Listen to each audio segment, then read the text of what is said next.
What a weekend it has been. Look at the beautiful weather. We finally made it to the top 16 here for the 2023 Yokohama Tire Presents Formula Drift Japan FDJ2 here at the Suzuka Twin Circuit in the Mie Prefecture.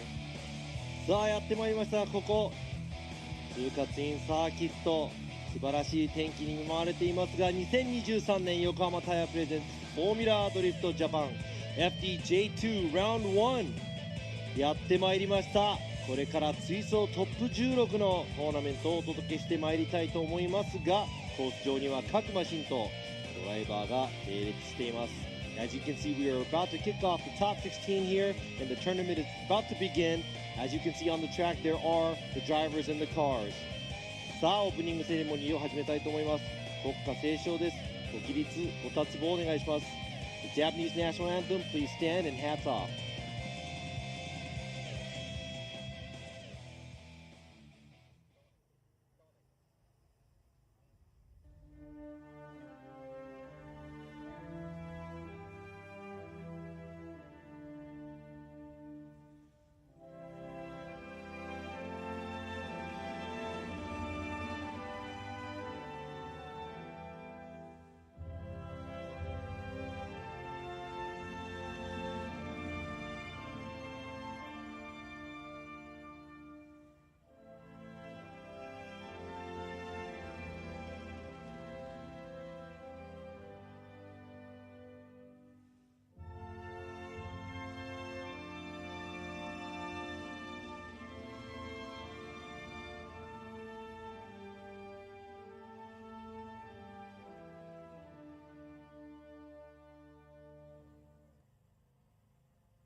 さあ、それではですね、ありがとうございました。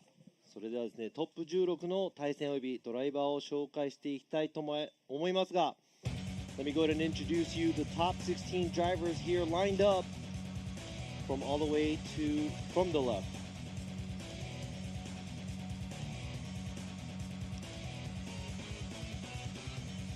Alright, so all the way to the left-hand side. さあ今回昨日の予選トップ通過してきたのは Car number 115 from GH Racing driving the HCR 32 Skyline, qualifying first, Kiyohumi Hamada.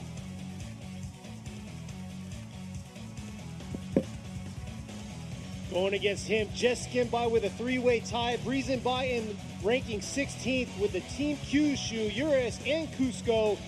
R34 Skyline number 514, Keiichi Nomura.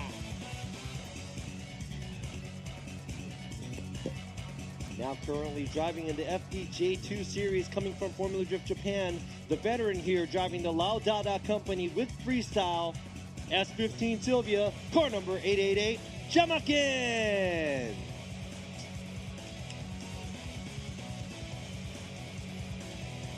And I don't want to be the one to be giving this news out, but unfortunately his car's not there due to transmission issues. Not going to be able to make it. Number 34 in the JZX90 supposedly Sho Saito. 今回本当に残念ながら練習中で、マシントラブルに見舞われた斉藤翔選手、プロジェクトサツチーム SHS。今回は、ベスト16ここで敗退です。しかし、ドライバーズイントロには参加していただきました。さあ続いてのドライバー Next driver is car number 220 from Auto Garage S Cleve Sunoco Wisteria, the general driver ECR 33 Skyline Shinichi Suzuka.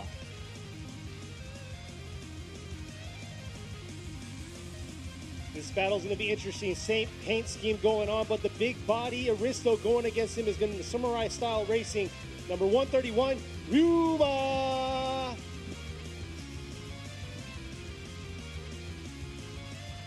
All right, the next battle. This is the only female driver left in the top 16 here, driving the Heyman JZX 100 Mark II. It is car number 168, Masayo Minoa.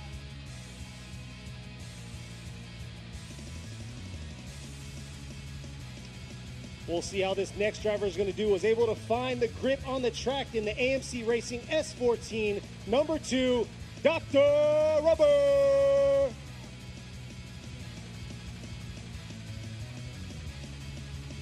Qualifying second from yesterday's qualified, driving the Harry's Auto with Big Kid Blocks Japan R32 Skyline. It's car number 43, Harry Yoza.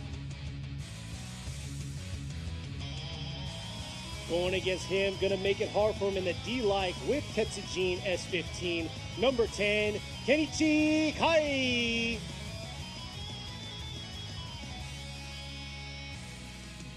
Qualifying seventh from yesterday's qualified, driving the vehicle racing RPS 130-180SX, car number 320, Takuya Inaoka. This man's gonna make it hard for him. He qualified first last year here on this track in the Cause Power Waco's Cage Factory 180SX number 840, Kazutaka Yamashita.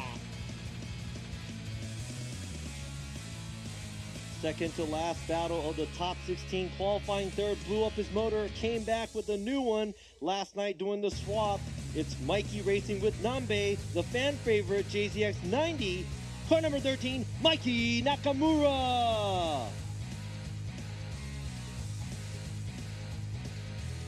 This car has proven itself. We'll see how this driver's gonna do against him in the Cusco Yokohama with Mad Face 86, number 88, Atsuki Hoshi.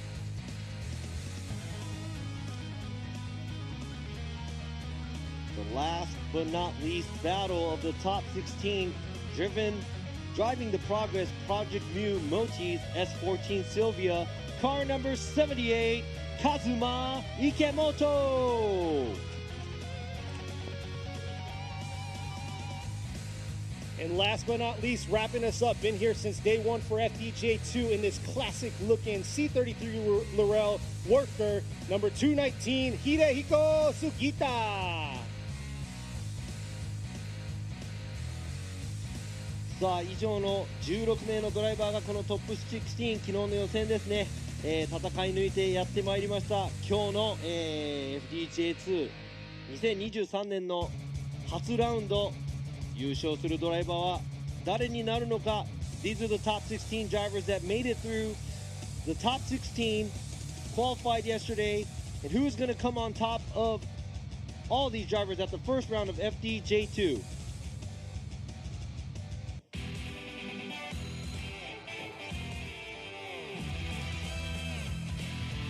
さあいよいよドライバーの皆さんがですね、車の中に入っていきました。エンジンをかけてこれからバトルモードに頭を切り替えていくことでしょう。 All these drivers are getting into their cars. They are going back to their pits to get ready for their battle, switching their mode to battle mode.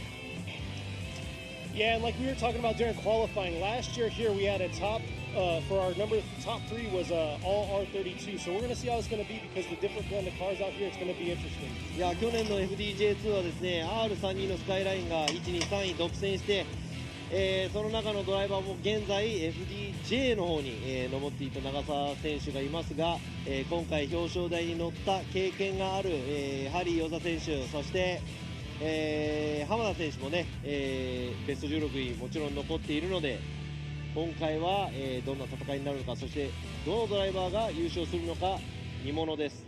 Really interested to see because Yoza made it to on the podium, Hamada made it to the podium, and they're both in the top 16. Exactly, but I got to give a shout out, hands off to Mike's Racing's team. He's out there. They got that job done. Go follow them on Mike's Racing on Instagram. Check out what they were doing behind the scenes. But yeah, they got done by 3 a.m. this morning and then made it back to the track to get spec'd and everything. Yes, and introducing you guys to us here at the judging tower. 私、ラビ西田が今回実況、そして、ジャッジの一人、僕の隣にいるのが今村陽一ジャッジ。お願いします。 And that's Yoichi Imamura, a legendary driver, currently a FD Japan judge. And all the way on the end over there, we have Mr. Fukada, Mr. Tadahiro Fukada, Fukada Tadahiro ジャッジが今回ゲストジャッジとしてお越しいただいておりますが、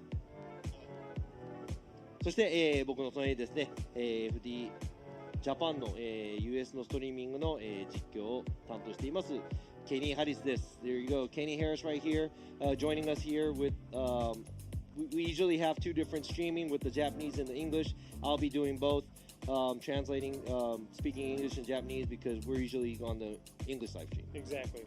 ということですね、ちょっといつもは、FDJ の方では英語と日本語の配信別々で行っていますが、FDJ2 の方では日本語と英語の、ライブストリーム一つで、こちらもね実況させていただいているので、ちょっとね英語と日本語を行き交う中、皆さん楽しんでいってもらいたいなと思いますが、さて、コースの方なんですが、FDJ3 の方の、説明文を見た、方々もいらっしゃると思いますが、審査ポイントの方少しお話しさせていただきたいと思います。あそこにピンクにあるですねスタートラインの手前にある、部分が選手たちがタイヤを温めるウォームアップエリアとなります。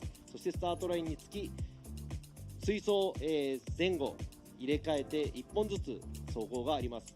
まずですね、アウトゾーン1スタートをずっと来ていただいて、全開で走ってストレート右側にあるアウトゾーン1を越え、その奥にあるアウトゾーン2までドリフト状態で走っていただいて、振り返して左側にあるアウトゾーン3、アウトゾーン3を抜けていく、ここでは鍵となるこのストレート、タッチ&ゴーまで行くストレートが、アウトゾーン3から出ていく車の体勢、そして角度、ラインがすごく重要視されるところですね。タッチ&ゴーを過ぎていくと、今度はすぐに振り返してちょっと減速をしながらアウトゾーン3超えていっていただいて、最後にフィニッシュライン、もちろんフィニッシュラインはドリフト状態で通ってスピンしながらとか、戻ってしまったりしないように、走らなければいけません。前の車は予選で一番ベストな走行をして逃げ切るのではなく、アウトゾーン、ギリギリ攻めて、角度をいっぱいつけた状態、アクセルも、全開の状態で走って、後ろの車、後追いの車はその車をできる限り近い場所、同じライン、そして同じ角度で真似をしながら、ついていっていく。それを、先行と先行、後追いと後追いを見比べて、審査員3人でドライバー A、ドライバー B、それかワンモアタイムという、多数決で、勝者が決まっていきます。So you know about the judging. I'm not going to explain much of it. You guys probably already know, but there's the outside zones. The lead car has to do the best qualify run as they can. Chase car is going to have to chase them down, try to be on the same line, same angle, and as close as possible. So let's go ahead and move on. さあ、今回ですね FDJ2 で、去年から行われている FDJ2 ですが、もちろんワンメイクタイヤはアドバンネオバの AD09 です。このタイヤを採用しており、全ての車両が同じタイヤ、大切なタイヤと路面の関係に関してはイコールなコンディションとなっています。このアバンネオバの AD09 の使い方、アクセルの踏みしろ、踏み込み方、そして内圧の使い方、車のセッティング、ドライバーのスキルなど、このタイヤの使い方も、勝敗を分ける鍵になると思います。As you can see, we are a spec tire series here for FDJ2. We're on the Advan Neova 8009s. All the drivers are on the same tires. It's really important to be on equal condition. All the tires are going to be the same grip. How much air pressure they run, the car condition, how they set up their cars, and also the drivability and how well the driver can drive and their skill makes a big difference to see who is going to be on top today. さあ、昨日と打って変わって今日はドライ。Looks like it's really dry out, compared to how it was yesterday because it was a big mess yesterday. さあ今回の、このねタイヤの他にですね、スポンサー様のご紹介をさせていただきたいと思います。Let me go ahead and introduce to you guys all the sponsors that we have and supporters. What makes it possible for us to do this. 横浜ゴム様、横浜タイヤズ、バレンティ様、バレンティ、RSR 様、RSR、モティーズ様、モティーズ、ブリッド様、ブリッド、アライヘルメット様、アライヘルメット、ハミングバード様、ハミングバード、FPV ドローン様、FPV ドローン、以上のスポンサー様のご協力をいただいております。These are the sponsors and supporters that we have that makes this event possible. さあ、今ドローンの話ちょっと触れましたが、FPV ドローン様の方から、このコースの攻略法を、映像で見ていけるようになっております。We're going to go ahead and check out the FPV, the drone fly through the track, so you get a understanding of how the track is going to be run. こちらですね、スタートのシケーン going through the start chicane ストレートをずっと来て右側にアウトゾーン1 the first outside zone on the right side その奥にアウトゾーン2 second outside zone 振り返して左にアウトゾーン3 third outer zone on the left after the switchback going straight here このまっすぐを、ドリフト状態で過ぎながらこの左側に今さっき通ったタッチ&ゴータッチ&ゴー on the left side そして最後にフィニッシュラインを越える前に右側にアウトゾーン4があります the fourth outer zone on the right side right before the finish line. So looks like a simple track, but I know it's very intimidating for some of the cars going from outside zone 3 to the touch and go. Exactly. That's been a struggle. That's what we saw today earlier on. But yes, like Robbie was saying, right through the finish, you got to finish in drift. So we'll see these drivers go head to head here shortly. And here's a quick view of the drone once again. ここですね、全体的には結構シンプルなコースには見えるんですが、やはり先ほど、少し触りでお話しさせていただいたこのアウトゾーン3を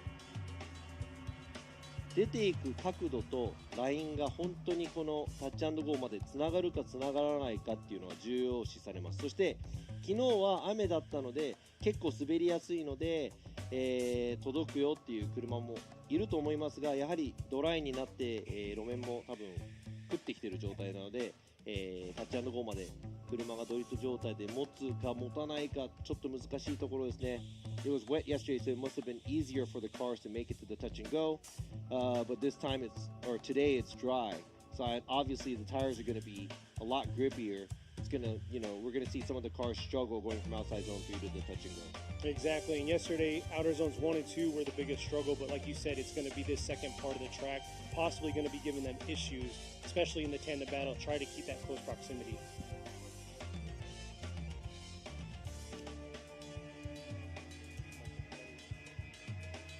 And here's one last view right here. For the spectators out there, we are checking you out on the chat. So yeah, chime in, tell us where you're tuning in from. But yeah, we'll be checking that out the whole time. And we do appreciate you guys staying up late or whatever the time is, being up with us on live. そうなんです。そして、今回ね、お越しいただいた皆様にもいい走りを見せたいですし、あとは、世界中でライブ配信を行っておりますので、なんとね、世界各地いつもね数えるともう何十箇所、という国から、皆さん見ているのでどこからでも楽しめるようになっております。There's a lot of people that are spectating and we really appreciate for everybody to make it out here and also watch the live stream.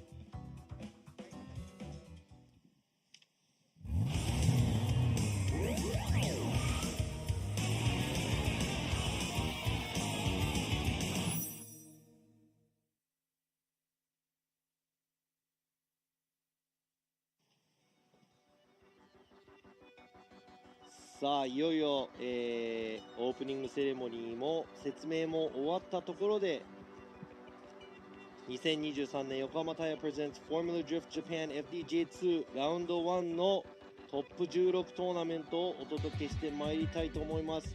Now after all the introduction and the opening ceremony we just had, we are about to kick off the top 16 of the 2023 Yokohama Tire Presents Formula Drift Japan FDJ2 Round 1.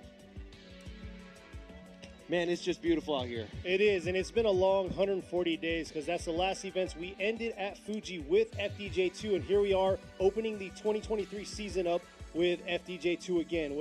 So I'm excited to see what new faces are out here and who's going to podium today on the first round. いやケニーも言ってる通り、前回 FDJ2 富士で、去年シリーズを終えたんですが、それから140日間、今日ここFDJ2 のラウンド1鈴鹿ツインサーキットからお届けしていますが、新しいドライバーも、参加したりしていたり、ベテランのドライバーも参加しているという顔ぶれが、その楽しみの一つかなと。誰が、今日このラウンドを制するのか本当に見ものです。 Really looking forward to who's going to be on top, but right here let's go ahead and talk about the first two drivers out here. 最初の2台はこちら先行昨日の予選トップ通過ゼッケン115浜田清文選手 VS 後追いゼッケン514野村圭一選手 Here you go. Hamada got qualifying first and podiumed here last year, got third. So we'll see how he's going to fit. His fate's going to come out against Nomura, who has a new engine build, full new power plant underneath the hood. We'll see here. Nomura in the chase position, Hamada in the lead. It looks like we have possibly a pylon touch. Or no. どうしたんだ？おっと、浜田選手の車、ハザードを焚いているので何か、今ちょっと手信号でダメと。It looked like he did a hand gesture where it was an X, and maybe he has some kind of gear transmission issue. Yeah, issue maybe or something's wrong with his car. ちょっとこれはもしかしたらマシントラブルということかな。これは浜田選手、昨日のウェットの中だったんですが、今のこの2台パワー差を見ると400馬力対600馬力以上の車、ちょっとパワー差あるんですが、どのぐらい浜田選手が食いついていけるかの見ものだったんですが、なんかストレートで何かが起こったので、もしかしたら駆動系のトラブルかなと思います。This may be some kind of drivetrain issue that he has. I was looking at the specs where he's about 400 horsepower. His hand is out the window waving, so he's all right. But I wanted to see how well he's going to keep up with the 600 horsepower car that he had to go against. Oh, yeah, and he was killing it yesterday during the qualify and then during practice sessions, just doing phenomenal runs. But, man, this is very unfortunate. 今ね、手信号で手を振っていたので、ドライバーはもちろん大丈夫だと思うんですが、マシンの方は何かトラブルを抱えているようにも見えます。It's kind of obvious, you know, something's wrong with his vehicle because he seems like he's all right.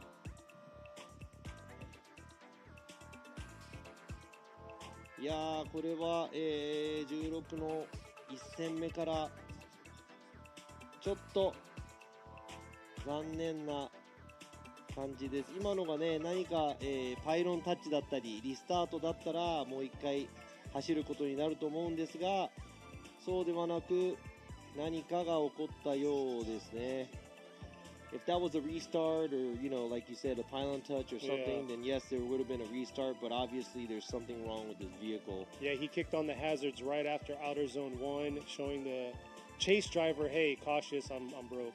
So very unfortunate, and it must be the curse for FTJ too, because during qualify we had an incident on the track which shut us down for about an hour or 30 minutes or so, and now here we are, first run. そうなんですよね。1本目昨日の予選もですね、ちょっと、マシントラブルでコース清掃に昨日予選の初めの方ですね、ちょっと時間がかかってしまったところがありますが、こちら手を振っているので本当にね、すごく愛嬌のある、ドライバーである浜田選手、いつもニコニコしていますが、like Hamada is always smiling. He is apologizing for his car. He wanted to be out here for his fans. You can see, hopefully we'll get more news on what exactly happened to his car. But yeah, you can see that free spirit, very happy guy right there. Amazing driver. But looks like unfortunately his car is not going to cooperate with his driving today. Yeah, so I was looking forward to it because, you know, Nomura, his opponent also, his father is a very, very famous legend, and also Nomura is an upcoming young driver as well, so they both have character. Hamada, he's like a big teddy bear, so he's a really nice, cool character as well. He's usually rocking the pink hair, yeah, I mean, it's unfortunate, you know, watching people getting towed off of the track because of mechanical issues is always like heartbreaking. Exactly, and I was excited to see the driving because, you know, coming down to horsepower, like I was saying, Nomura's car just got a full, you know, power plant change from last year, and you saw the 200 horsepower difference between the cars, so it's coming down to the driver's ability and what they were going to do in the lead and in the chase position. So we'll see here, getting him off the track now.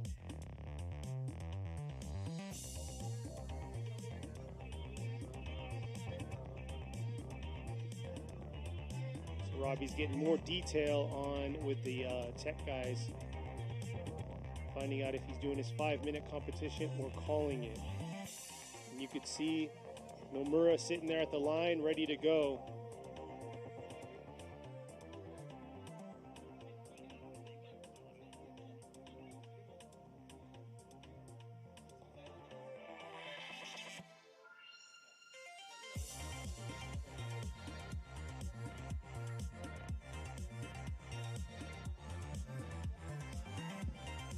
今5分間ルールで治るのか、5分間ルールになるのかならないのか、どうなっているのかっていうのはちょっとピットの方に戻ってから決めるそうです。I guess they're just waiting for them to return to the pits to see what the problem is and if they're going to call a competition timeout or throw in the towel. They'll figure it out when they get back to the pits, I guess. So yeah, we'll see what's up. さあスタートラインには、相手である野村選手が待ち構えていますが、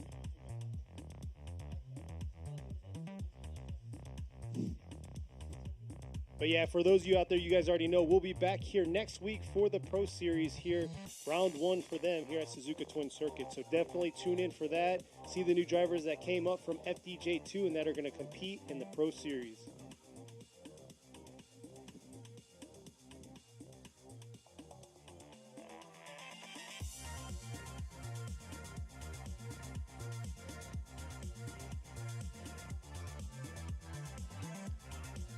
ということで、現在車をレッカーしているのをとりあえずどういうことになるのか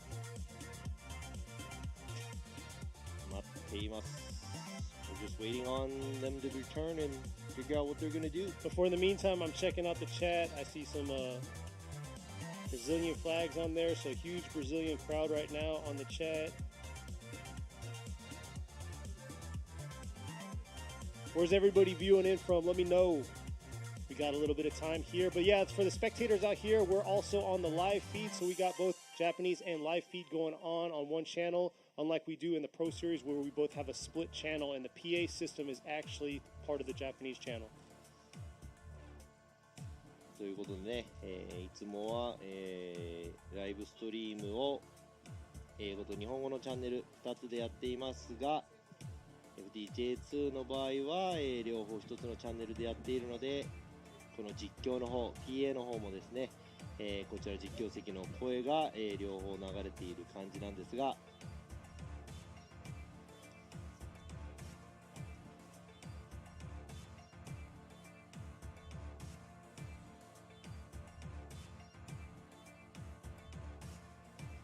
ということでね、今野村選手の、ちょっとお話聞けたところの映像があるのでご覧ください。Let's go ahead and check out Nomura's interview.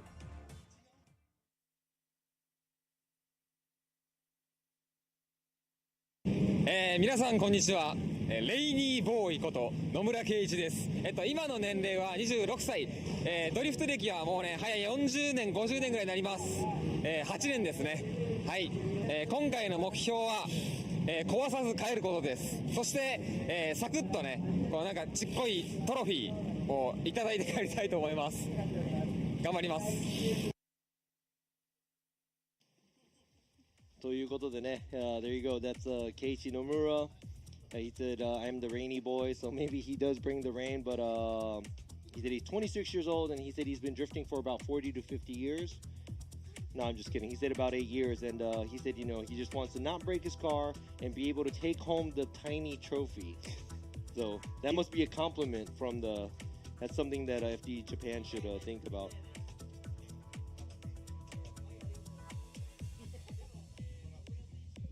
さあ、今情報が流れてきましたが、浜田選手、今回残念ながらリタイアとなってしまいました。リタイア宣告がありましたので、今回のバトル野村圭一選手の勝ち上がりおめでとうございます。 So there you go, they threw in the towel. Kiyofumi Hamada calls it and he is out. So this means that Keiichi Nomura moves on to the grade 8. Keiichi Nomura gets the win.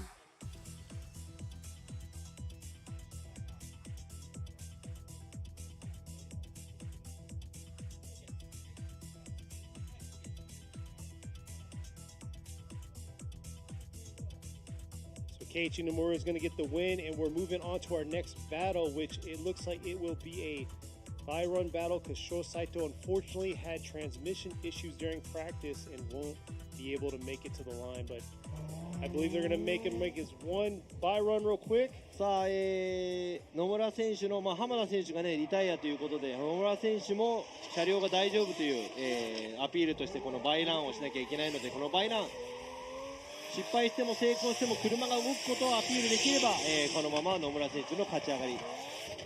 昨日と全然やっぱ違いますね。白煙が出るので There's a lot of smoke compared to yesterday's rain. And he looks ready to go for his next battle in the Grade 8. ということで野村選手が、ベスト8、一番最初に進出したドライバーです。そして野村選手の、今のねバイランの後もう一つバイランが、行われますが、カーナンバー888のジャマケン選手、本当はですねカーナンバー34の斉藤翔選手と対決するはずだったんですが、斉藤選手が残念ながら練習中にマシントラブルに見舞われ、今回ベスト16リタイアとなってしまいました。ということで、ジャマケン選手のバイランです。So this is Jamaken's by run since unfortunately Sho Saito had I think a transmission problem during his practice, so he did not make it out to the driver's intro and also cannot drive for the top 16. ミッショントラブルということで斉藤選手リタイア、そしてジャマケン選手のバイランです。 So here he is coming through the chicane, showing us that his car is ready for battle against Nomura in the Grade 8. Coming back around into this outer zone 3, real deep, but leaving a little early through that outer zone.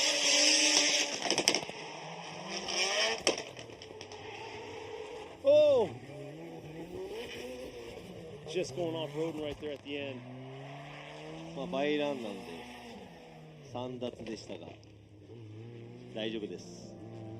That would have been an incomplete, but it's a by run, so it's cool. It's alright. さあ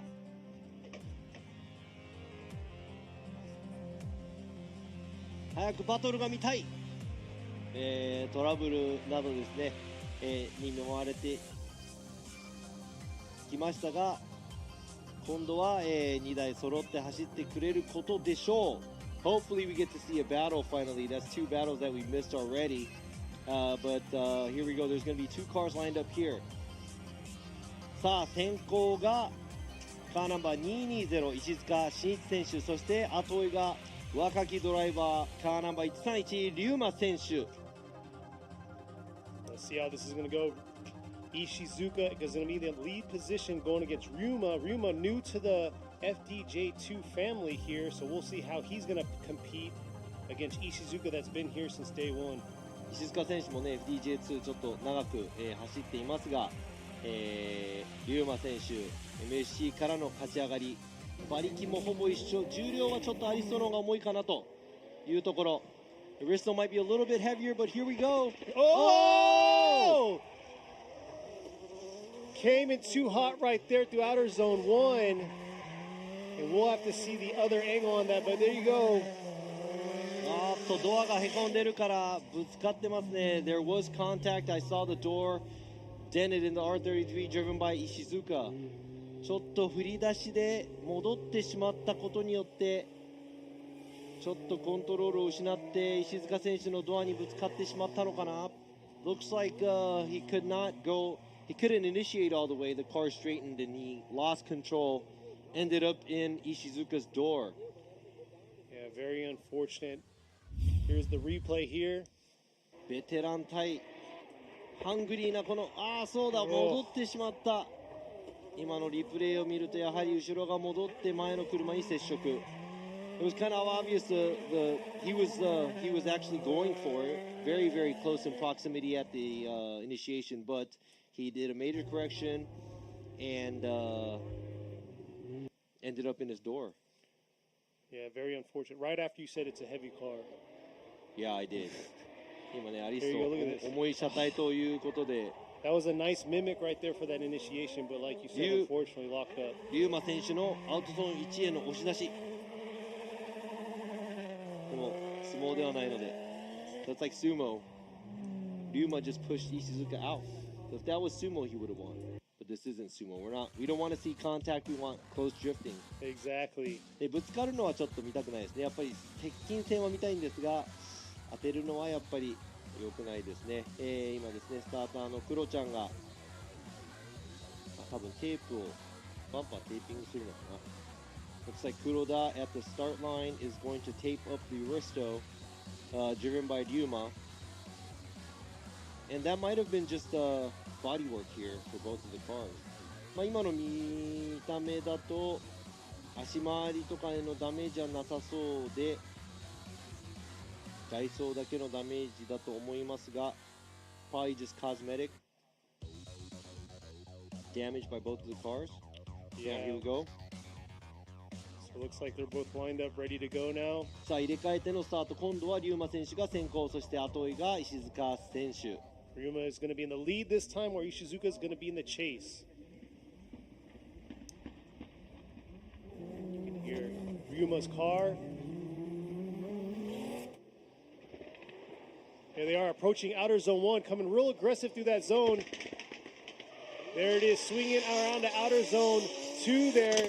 Looks like Ishizuka's playing a little bit safe, giving him a little bit of room to breathe. And Ryuma is trying to throw down the run that he meant to run in his chase position, swinging back around into that outer zone 4, filling all of outer zone 4. Oh, it looks like just dipping a tire there at the end.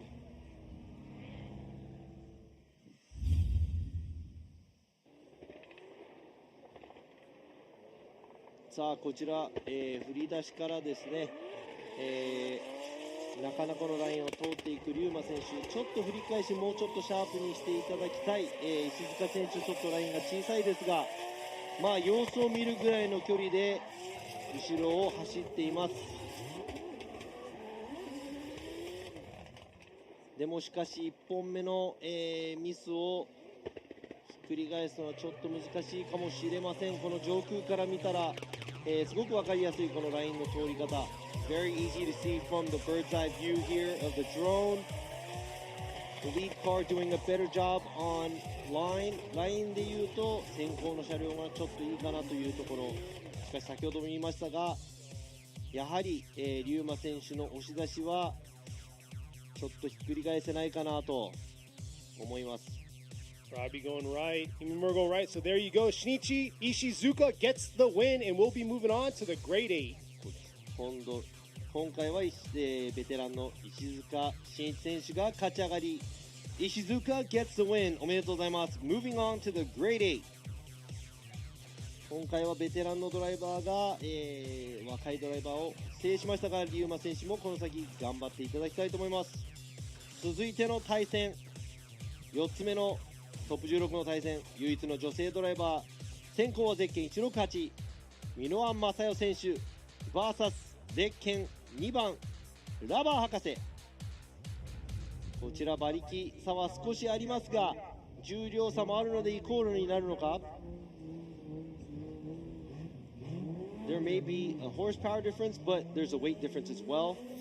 Let's see how well they're going to go against each other. Exactly. Minoa in the lead, Dr. Rubber in the chase, coming in. Oh, looks like Dr. Rubber took a little bit of a delay there in that initiation through outer zone 1, but he's trying to close that proximity to Minoa around outer zone 3 there. Here they are through the touch and go. And that's where a little bit of the horsepower difference came into play, but Dr. Rubber doing his thing to keep that close proximity to the finish.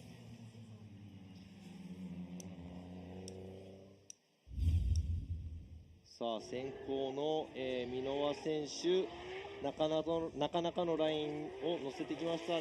ちょっとアウトにちょっと余っちゃったかなという感じ。しかしここアウトゾーン3、ラインギリギリ、そしてこのタッチ&ゴーまで行くところも、タッチ&ゴー深いところまで、車体を持っていきました。ちょっとタイヤが、最後のアウトゾーンで出てしまいましたが、これを上から見るとこのラインの差がちょっと分かってきます。ちょっと、ラバー博士の方がラインがちっちゃい、印象です。アウトゾーン3間際までは、距離もなかなかいい場所にいますが、縦に車を持っていった後に最後にまた追いつくといった形。The lead driver Minoa does a good job on most of the outside zones. She does a great job at the touch and go, and it was kind of obvious looking at the drone view Dr. Rubber taking a much smaller line to keep up, but he did have the proximity. さあ、続いては入れ替えて、ゼッケン2番、ラバー博士が先行。後追いは箕輪選手。So we'll see here how Minoa is going to do in the chase position and see if she can close that proximity throughout the track. Leaving the chicane now, Dr. Rubber in the lead here, approaching outer zone 1, coming real aggressive early on right there in outer zone 1, holding it through, trying to get deep into outer zone 2, swinging back around to this outer zone 2. Oh, Minoa losing it in that transition from 2 to 3, while Dr. Rubber makes that connection through the touch and go. Could have been deeper for that zone, but there he is, finishing strong through outer zone. Oh! And losing it right there through outer zone 4. We just talked about it. なんとフィニッシュラインを越してスピン。今の箕輪選手後ろでスピンして先行がそのまま走り切ってしまえば有利になっていたはずのラバー博士痛恨のスピン。So there you have it. All he had to do was finish the track because the chase car spun out before he finished, but the lead car now spins out. Oh, he had it. We'll have to see here. And like Robbie always says, it's a lead-to-lead, chase-to-chase. So he pretty much incompleted right there at the finish for his lead run as she spun out and incompleted in her chase.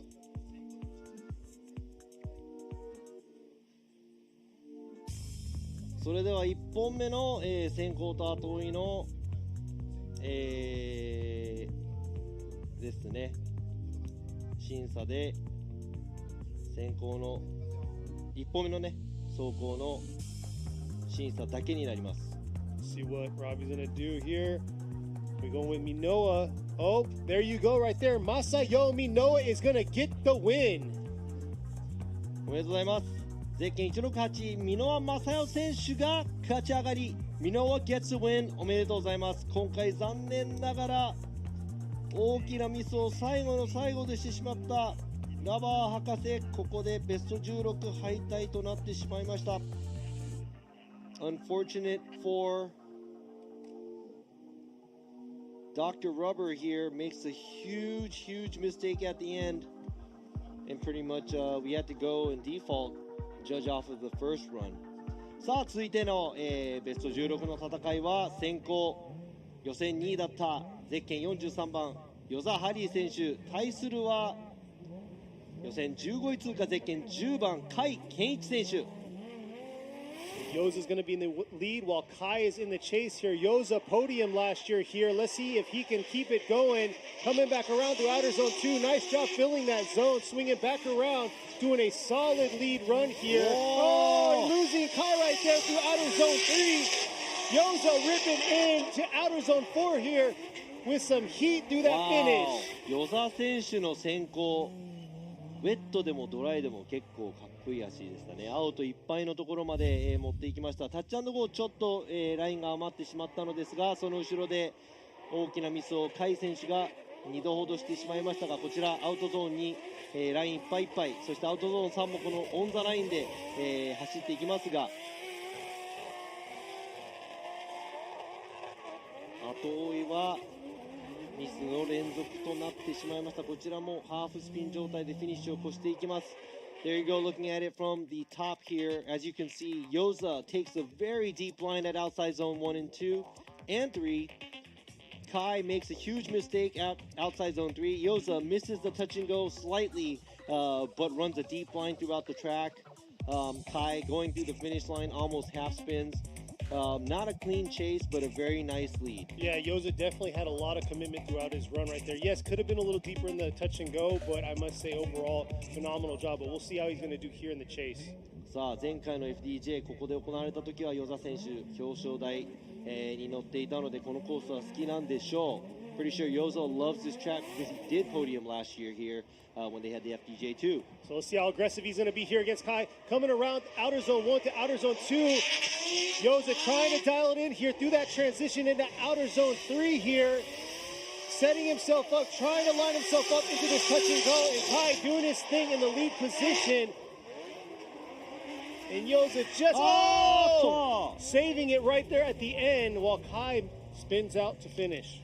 本当にこのコース、このタッチアンドゴーまでの部分も難しいんですが、タッチアンドゴーから、縦方向でスピードに乗る車をアウトゾーン4、右側ですね、フィニッシュラインを越えるところの、手前で振り返すところでスピード調整をするのが本当に難しいコースだと思うので、よくあそこでスピンするドライバーはいます。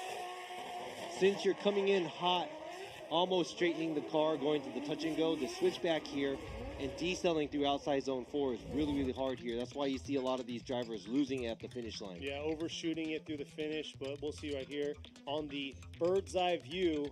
You can definitely see how much heat they were building up through this touch and go into that outer zone 4. Yeah, but I'd have to say, I mean, looks like it was a dominant run by Yoza, leading and chasing.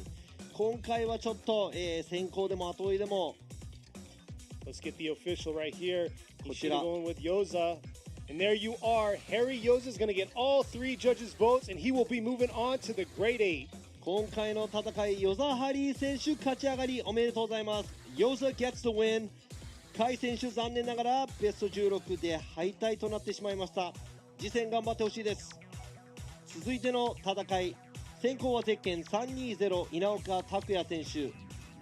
後追いは去年の FDJ2 鈴鹿ツインラウンド予選1位、通過したゼッケン840山下和孝選手です。We'll see here Inaoka in the lead in the 180SX going against Yamashita in the 180SX. One's got a 2J, the other one's got a VR. So let's see how these powerhouses are going to go. Here they are approaching outer zone 1 here. Nice flick there. Yamashita right there deep in that outer zone 1. They both could escape a little bit further into outer zone 2, swinging back around to outer zone 3. Very aggressive through that touch and go, swinging back around, just holding on to that outer zone 4. ちょっとパワー差は、スペックではありますが、綺麗な、ツインではありませんが、ちょっとラインが交差したり、ちょっと今のところもアウトゾーン2で、一度サイドが入ったり修正が入りましたが、うまく山下選手も後ろで、ついていっています。ちょっとラインが小さいかなというところはありますが、なるだけ先行に合わせようとしている後追い。対する稲岡選手は先行でできる限りアウトに車体を打とうとしていましたが、入れ替えたらどうなるか。Now looking at that, a little sloppy at the entry. It looked like Yamashita taking a separate line from Inaoka. Also, there was a light e-brake dab by Inaoka at the outside zone 2, which almost killed the momentum for Yamashita. But overall, a little sloppy at the end. It looks like they were figuring it out together. Let's see what's going to happen when Yamashita leads and Inaoka gives chase. Exactly. So Yamashita's got to be deep in those zones because it looks like he was a little shallow on his chase run. But we'll see here, like we said before, he was the number 1 qualifier on this track last year. そうなんです。山下選手も後ろではちょっとラインが小さくなってしまいましたが、去年の、ね、予選ではトップ通過しているだけあって、いいラインで通ることは知っているはず。Yamashita this time leading, coming around. Oh, different entry coming around in that chase position, taking a shallow line for the chase, swinging back around. Look at that close proximity through that outer zone 3 there. Nice job making it happen. Diving in. Oh, just holding on to that finish right there. Keeping us on their feet, and you saw how he dove into that outer zone 4.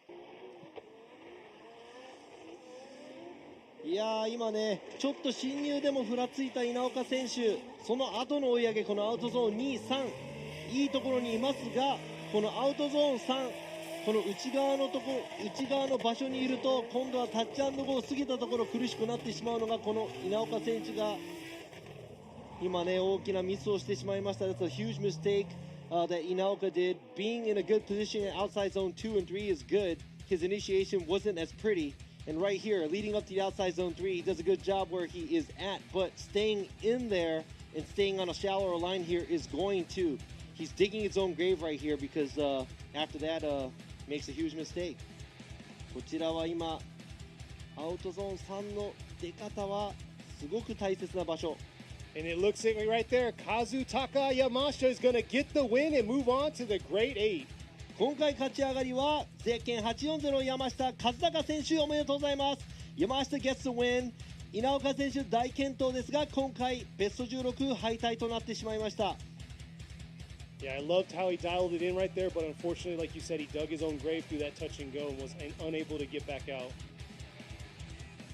さあ続いてはゼッケン13番マイキー中村選手、昨日は予選直後にエンジンブロー、そして乗せ替えての、今日練習走行からの参戦、そして対するは若きドライバー、今回はクスコ横浜の、with Matt Face の86に乗り換えてきたゼッケン88番星敦樹選手。Yeah, Mike threw down only one run yesterday, but it was real solid for his first qualified run. Here he is coming back out, new engine and all. Nice job filling outer zones 1 and 2 there, swinging back around. But Hoshi trying to dial it into that closer proximity through this touch and go. And right there, Mike doing his thing and making it look easy, like nothing was wrong with his engine yesterday. 先行の走りなかなかでした。星選手の後へももうちょっと近くにいればなというところですが、後でドローンでどのぐらいラインの差があるかも見ていきたいと思いますが、星選手もねちょっとだけ 1,2 写真ぐらい空いてますが、同じようなライン同じ角度で、中村選手を追い詰めようとしています。これが入れ替えたらどうなるか。 Now looks like Mikey Nakamura is doing a great job as a lead run, but I'd like to see or maybe I'm not going to see that in the drone footage. But it looks like Hoshi was a little bit behind, but he was trying to stay on the same line and the same angle. Exactly. So that's going to be key for Mike to close that proximity gap, because that's one thing that Hoshi kind of lacked on a little bit throughout the zones. さあ続いては入れ替えて、今度は星選手が先行、中村選手が後追いです。Hoshi in the lead this time, while Mike is going to be in the chase here. Here they are coming around real aggressive through that outer zone 1. Swinging into that outer zone 2, just getting that back half of it. Right here, Mike's dialing it in, closing that proximity. Look at that, just giving him a love tap right there on the right rear, swinging around into this touch and go with a transition to the outer zone 4, losing over, and dropping 2 tires right there for Hoshi at the finish.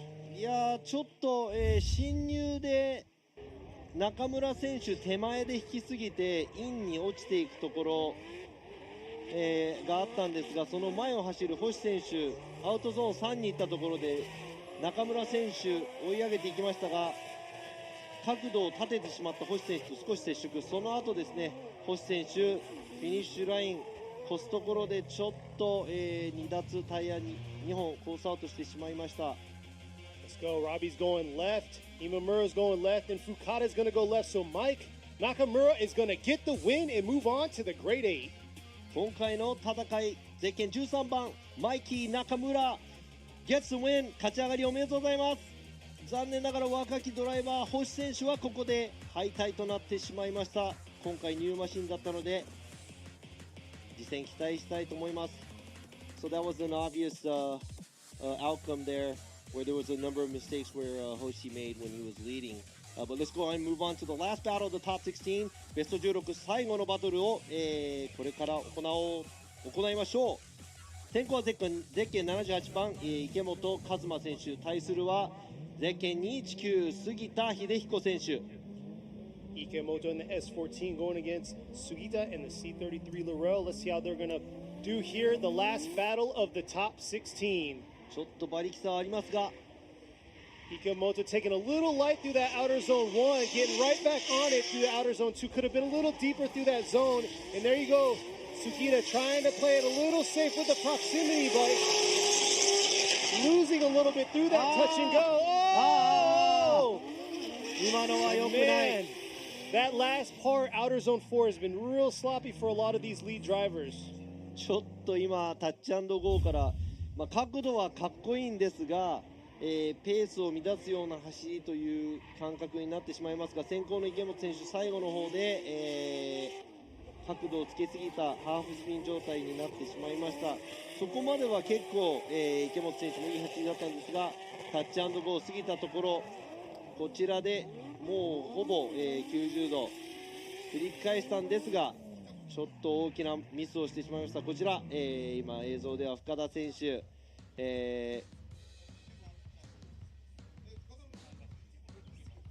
あ、今のは池本選手の娘さんですね。That was Ikemoto's daughter watching and kind of made a major mistake over there after the touch and go. Yeah, we'll see how he's going to do here on his chase position. さあ今度は、杉田選手が先行、池本選手が後追いです。さあ So Ikemoto made a huge mistake there in outer zone 4. アウトゾーン4での池本選手の大きなミスは目立ちますが、今度は後追いでどんな走りをするか、そして杉田選手の先行はどんな走りになるのか。Get in the lead right here. C30 through the rail, coming around outer zone 1. Nice job getting right back on it. Could have been a little deeper through that outer zone 2, but able to give a nice wide run through that outer zone 3 here. Ikemoto needs to close that proximity here through this touch and go. Unfortunately, couldn't catch up. And there you are, Sugita doing a solid finish right there through outer zone 4. 今の先行の杉田選手、パーフェクトな走りではないんですが、先ほどの池本選手の、大きなミスをひっくり返せるくらいの走りではないのかなと。池本選手も必死で食らいつくのですが、少しちょっと、間が空いてしまいました。So there's a huge gap in between these two drivers after the outside zone 3. This may not be Sugita's best run, but he does do a solid run to clarify who's going to make the win. And there you go, the judges slide left for Hidehiko Sugita, filling in the last slot for the grade 8. 最後に、ベスト8進出したのは杉田秀彦選手、勝ち上がりおめでとうございます。残念ながらこちら池本選手、ここで敗退です。残念。お父さん次回頑張って。Better luck for dad next time, but let's go ahead and take a short break. ここで、CM です。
Ultimate lubricant.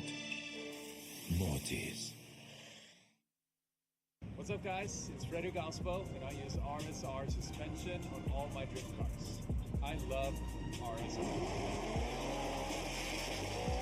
Iyo RSR Ichiban.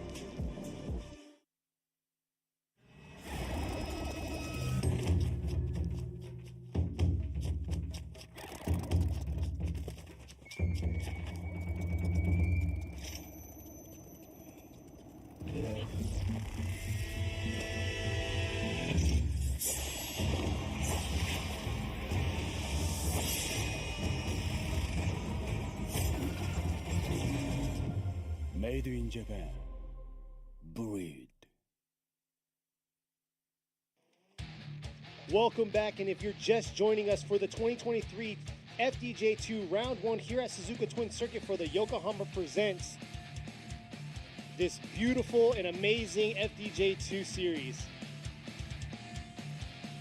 さあトップ8の時間になりました。皆さん、2023年横浜タイヤプレゼンツフォーミュラードリフトジャパン FDJ2 Round 1、ここ鈴鹿ツインサーキットからお届けしてまいります。さあやってきました。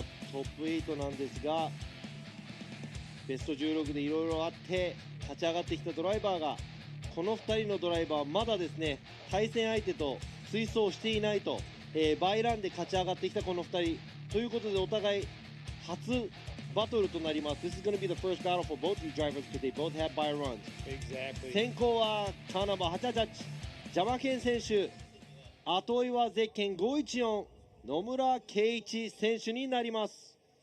So here we are. Nomura going against a veteran here, Jamaken. Jamaken's going to make it hard, but there may be a huge horsepower difference between these two cars. And here we are, Jamaken filling. Oh! Nomura just losing it through outer zone 1 right there.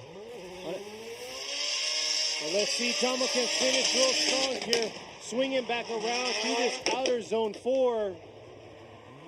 Almost over-rotating to outer zone 3 there by Jamaken, but able to hold on and make it through that touch and go.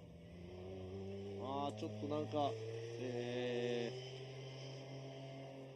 コースアウト逆振りをして、勢いをつけて進入したんですが、車が戻ってしまったタイヤにコースアウトして土の中をね、ちょっと土の中にリアタイヤが入った状態になったとことで車が戻ってしまいました。 Looks like he went a little too off after the outside zone 1 through the car and the dirt dug in, and he was dipping his tire out a little bit too much, pushed the car back and made a huge correction. I was getting worried about that front lip as he was going off course. I was like, no! 今のね、見ててコースアウトしていくときにエアロがと思いながら見ていましたが、フロントのリップは大丈夫そうでした。 Yeah, it's very dangerous on this track to ride that edge because if you dip that tire, there's a lot of deep holes on the side of these right after the ribs. そうなんです。タイヤ1本だけでも、出てしまいますと、コース路面状況が一気に変わるので、車の進行方向が変わってしまいます。I mean, dipping a tire just a little here changes everything. From where you can make the car get thrown the opposite way. Oh yeah, it disrupts it really bad. You just saw right there firsthand, going straight into the outer zone 1 pylon for Nomura. So we'll see how he's going to do here on his lead. It has to make it happen and not be too deep into that outer zone 1, as aggressive as he wants to be. さあ、1本目で後追い失敗してしまった。もう後がない野村選手も先行でやることをやるのみ。対するは FDJ にも去年まで参戦していたジャマケン選手が、大ベテランのジャマケン選手が後追い。We'll see here. Anything can happen. We've seen tables turn real quick, and here he is coming through outer zone 1, flicking it real hard through that zone, swinging it back around. Oh! Giving a tire right there through outer zone 2, the second half, and Jamaken doing his thing, playing it a little safe, giving some distance through that lead driver, swinging back around into this outer zone 4. でも野村選手、ちょっとオーバーランしすぎている部分ありますが、全てを出し切ったような走り。I know Nomura knows that he has nothing to lose now, so he just kind of gave it his all. He was off a little outside zone 2 and outside zone 3, but he gave it his all, and I think it was a pretty nice run by him. But Jamaken was right there, and that's probably not gonna sway the table. much, Yeah, it's not gonna sway what happened earlier. So there you go, 1 left, 2 left, and there you go, all 3 judges going left for Jamaken, getting the win and moving on to the final 4. さあ今回勝ち上がったのがカーナンバー88ジャマケン選手、おめでとうございます。大健闘、そして、出し切った感があるのか、野村選手がベスト8で今回は敗退となってしまいました。残念。続いての戦い、 FDJ ではベテランドライバーとなってきましたこの2人。先行はゼッケン220石塚選手、対するはゼッケン168箕輪選手、唯一の女性ドライバー。Suzuka in the lead while Minoa is going to be in the chase here. Both veteran drivers here of FDJ2. Here they are coming around outer zone 1. Nice job. And look at that. Minoa trying to dial it in here into this outer zone 3 and close that proximity to Suzuka. Here to come around outer zone, swinging into that touch and go. Oh! Right at the finish, over rotating.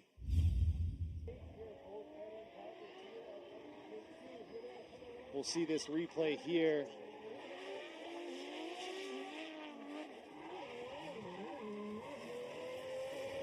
You know, a little bit shallower there on that outer zone 3.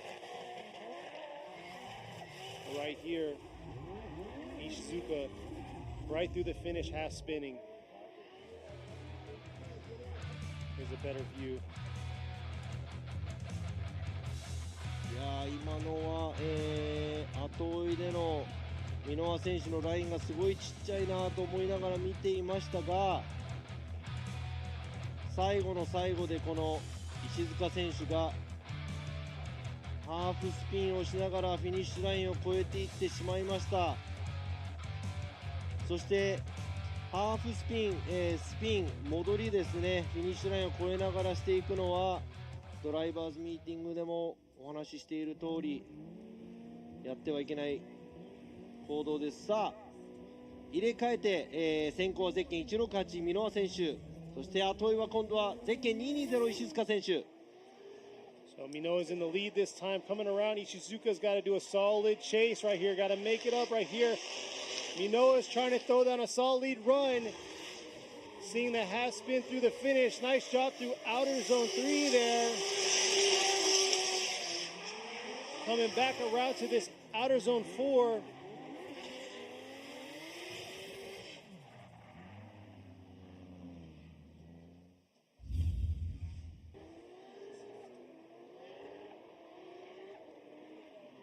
See this replay right here. さあリプレイを見ていきましょう。さあこちら先行箕輪選手アウトラインいっぱい、石塚選手も全体的にいい感じでプレッシャーを与えていますが、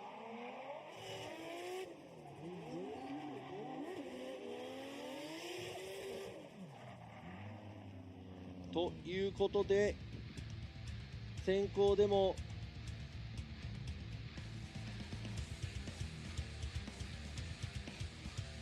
石塚選手の方も先ほどの走行で大きなミスをする、それをひっくり返すぐらいの走行だったのか。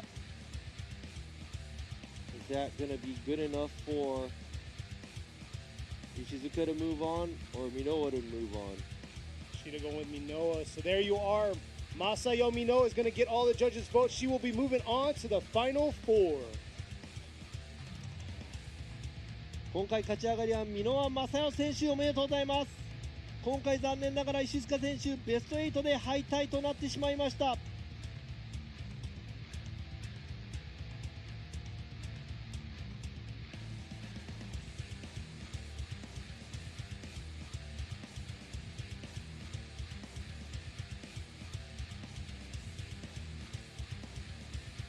さあベスト83つ目のバトル、先行は予選2位通過のゼッケン43番與座ハリー選手、対するは去年の FDJ2 予選1位通過ゼッケン840山下和孝選手。 So here, this is going to be a good battle between Yoza and Yamashita coming around outer zone 1. Look at that right there. Yamashita trying to dial it in here, swing it back around into that outer zone 3. Yoza just doing his thing in the lead position. Nice job through that touch and go, swinging back around through outer zone 4. いやなんかバトルを見たっていう感じがしましたね今。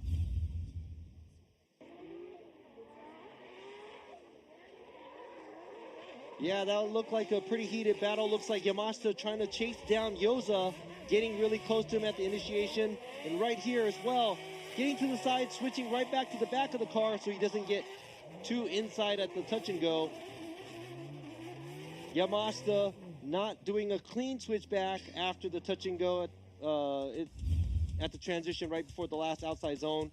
But I'd have to say this is probably one of the most exciting battles that I've seen for the top 16 today. Oh yeah, like you said, Yamashita did kind of he tried to dial his proximity in from that touch and go, but you can see he kind of set himself up in that outer zone 4. So we'll see how he's going to do this time around in the lead position. さあ今度は山下選手が先行、そして与座選手が後追い。これは期待できます。期待してます。I'm looking forward to it. It's kind of been a slow start today, so. And here we are moving along. Yamashita in the lead, Yoza in the chase. Yozin trying to mimic Yamashita swinging into outer zone 1 to outer zone 2 transition. Here they are. Yoza a little bit shallower than Yamashita. But man, the heat that they're bringing into that outer zone 4, both finishing real strong right there, holding on through the finish. さあ今度の与座選手も後追いで山下選手を追跡。ちょっと山下選手の方が先行でアウトゾーンにラインがちっちゃい感じがしますが、その分与座選手もアウトゾーン3では少し小さいライン。そしてこちら綺麗にまとめて、さあこの2台上から見ていきましょう。このラインちょっとやはりアウトゾーンにも、山下選手もうちょっと深いところ通りたかった。与座選手もアウトゾーン3、少しラインが小さい。しかし細かく見ていくと両方のドライバー少しずつ、ミスを犯している部分もあると思いますが、 First judge is going to be one more time, Imura one more time, and look at that. We're going to see a one more time battle between these two drivers. さあこの2台もう1回走っていただきましょう。 One more time。 やはり、少しずつラインが、小さかったり、あとは山下選手のアウトゾーン4付近でのですね振り返しが後追いではちょっと振りが足りなかった部分だったり、本当に細かいところを見ていきますが、お互いもう1回走っていただきましょう。さあ続いて、ベスト8、まだ最後にはなりませんがベスト8、この2人の戦いを見ていきましょう。先行ゼッケン13番マイキー中村、そして後追いはゼッケン219杉田秀彦選手。さあ同じフォードは日産車トヨタ車対決。Toyota versus Nissan four-door coming around this outer zone 1. Nice job by Mike in the lead through outer zone 2 there, swinging real wide into this outer zone 3. And Sugita right here trying to keep up with him, but not able to close that proximity through that touch and go. あーっと杉田選手最後のでちょっと危なかった。中村選手は先行で振り出しアウトゾーン1、そしてアウトゾーン2ともにですねアウトギリギリを走りアウトゾーン3、ちょっとだけラインが余っている感じ。その後ろ杉田選手はやはり少しラインが小さめ、距離感もそんなに近いところを走れていない。そして最後にこの振り返した後の、最後のアウトゾーンを過ぎていく杉田選手、ちょっと若干ハーフスピン気味になってしまいました。So it looks like Sugita was struggling to be close. It looked like Nakamura was running a pretty good line on the outside. Sugita making a sizable mistake at the outside zone 4. さあ続いて入れ替えて今度は杉田選手が先行、中村選手が後追いです。So Sugita is going to be in the lead this time, while Mike is going to be in the chase. Mike's got to get that close proximity here in that chase position, coming into that outer zone 1. Both of them deep in that zone. bringing it into this outer zone 3 here. Look at that right there, just like he did on his last battle, right there on his door. Trying to keep up with him, do this touch and go, transitioning back around here into this outer zone 4. Very clean chase by Mike. なんか追走を見ている感じがします。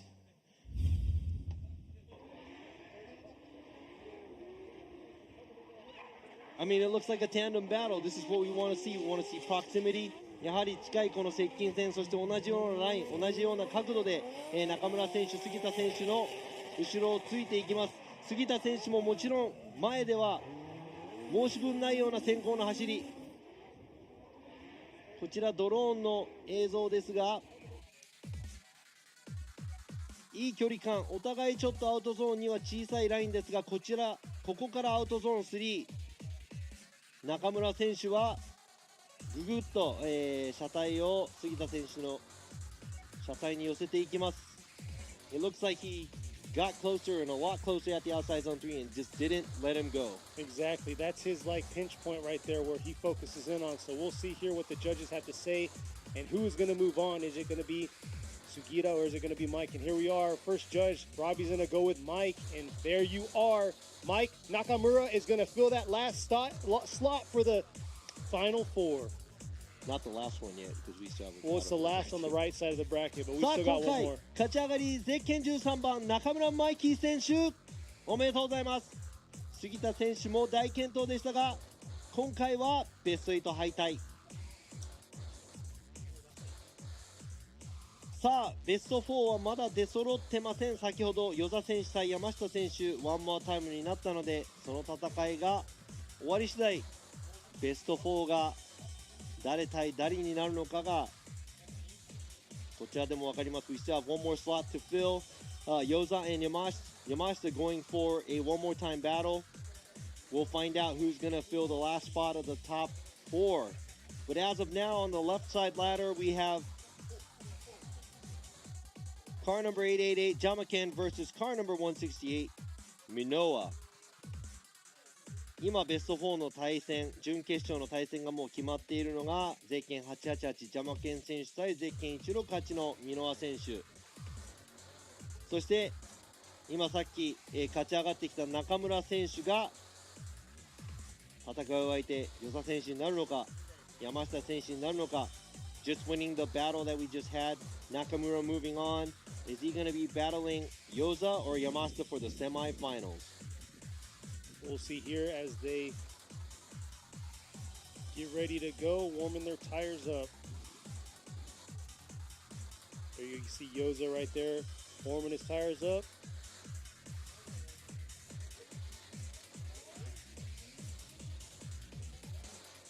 And yeah, back to you guys viewing. A huge fan base for Mike out there. I saw all the Brazilian flags get thrown up. I still see them, and I've been reading it too. I do a lot of listening. That is very true. No, I'm pretty good at listening Japanese more than speaking. No, we were just talking about, I mean, I know it's the first round of the year, but it seems like, you know, some of the drivers, you know, having mechanical issues and not being able to join us in the top 16, and also the battles, it looks like they're starting to, you know, warm up. And now we're almost at the top 4, and we're expecting to see, you know, door to door, fender to fender, bumper to bumper, whatever battles. やはりね、この勝ち上がってきたドライバーたち、残念ながらマシントラブルでリタイアになったドライバーもいますが、ほとんどのドライバーがようやくエンジンがかかってきているでしょう。近い追走がもちろん見たい。そしてこの2人、ワンモアタイムになったので、もう手は抜かないはず。先行は与座ハリー選手、あと山下和孝選手。Who's going to fill this last spot to the final 4? Is it going to be Yoza or Yamashita? Oh! Yoza! Yamashita doing too much there through outer zone 1. Dipping 2 tires, taking him out right there. Yoza making it happen in the lead spot right here into this touch and go. Bringing in some heat into this outer zone 4.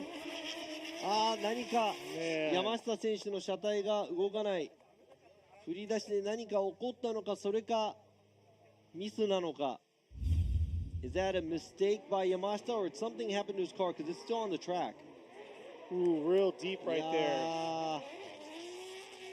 あ、タイヤが外れたのかな、どうだったのかな。I'm not sure if he DB'd it or not, but he did go really hard at initiation, but he was way off. ちょっとアウトに寄りすぎている。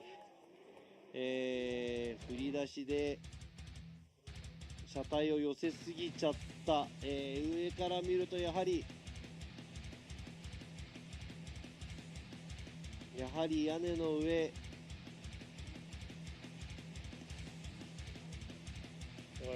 車が動こうとはしています。He looks like he's trying to move his vehicle. Maybe 動き始めました。we'll see the other side, because the other side is where the damage is これ at. は何かトラブルなのかな？ Is this some kind of Because we were talking about issue earlier, that he has on the yeah, vehicle? right on the edge, especially outer zone 1, and you can see the puddle right there created. It's a pretty deep divot right outside the track, and you can see the displacement of his rear tire right there, rear wheel. So it looks like he might have broken an arm or something in the right rear of his vehicle. It looks like it's Or DB'd. DB'd, 右のリアタイヤ、右のリアタイヤが外れて多分中に入ってしまったんですね。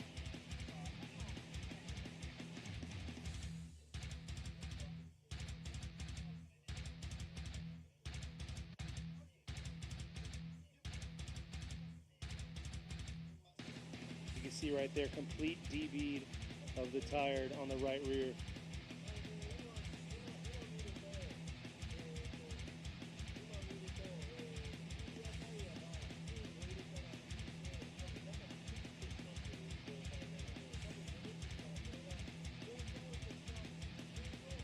So yeah, definitely the DB,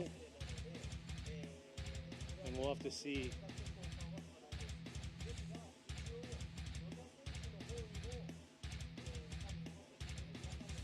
Not ideal. So this is the one more time battle that we were checking out against Harry Yoza, who was in the lead that time, going against Kazutaka Yamashita. Right there, you can see him on the screen, talking to the track workers.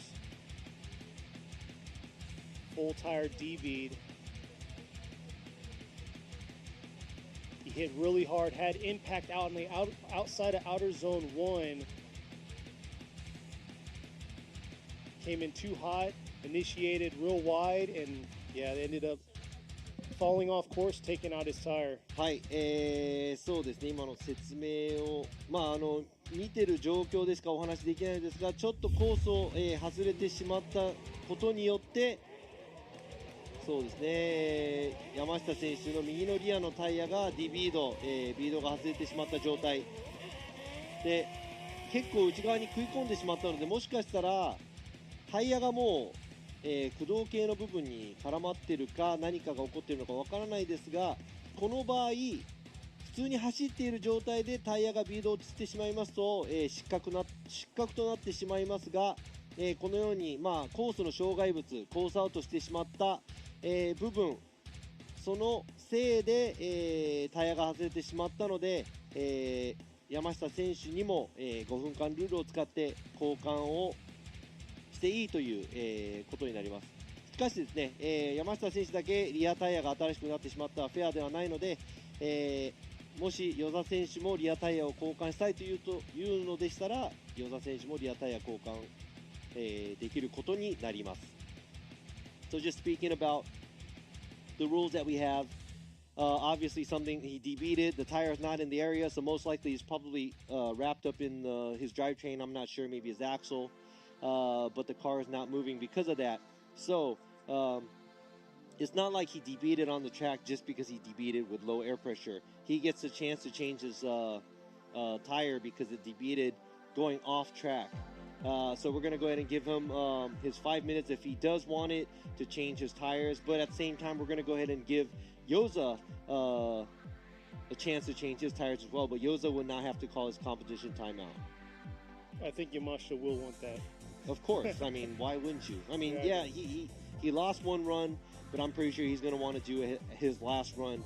Because you never know what's going to happen in drifting. Exactly, and we've seen it too many times where they would change their rules, come out be on top and then turn around, the other driver would win due to a huge mistake by that chase driver. 多分このねタイヤをまた付け替えて走るチャンスがあるとしたら、1本目大きいミスをしてしまった山下選手、2本目絶対走りたいはず。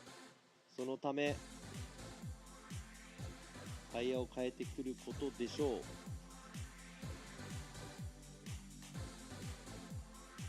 ということで、今ですね And then hats off right now to not only the groundskeepers, you can see them with the witch brooms all weekend long, sweeping the track, keeping it clean, because we've had a lot of off-road driving going on this weekend. Yes, we did. 今画像でも映っているですね、コース清掃など、行っている方々、今週末は本当に、悪天候の中、アメリカではこの魔女のほうきで、コースをいつもきれいにしていただいている皆様、本当にお疲れ様です。そして今、車をレッカーしようとしているフォーミュラドリフトジャパンの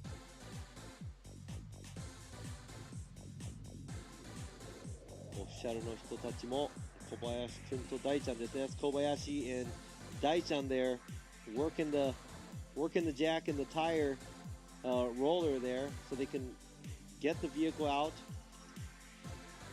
I mean, in my opinion, it might even be easier to just change your tire right here. But You're right. Yeah, we can't do that. This is not the pits.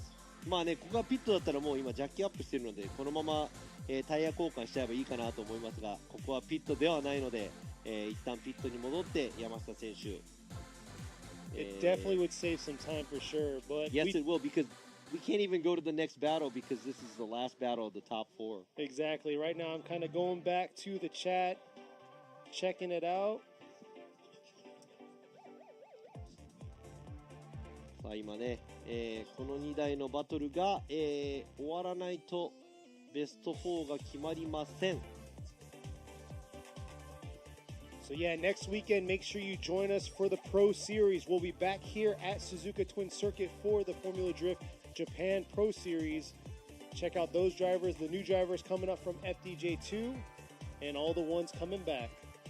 そうなんです。そしてここ同じ場所、鈴鹿ツインサーキットで来週末行われるフォーミュラードリフトジャパン初戦のラウンドなんですが、新しいドライバー、そしてベテランのドライバーもですね、多く参加します。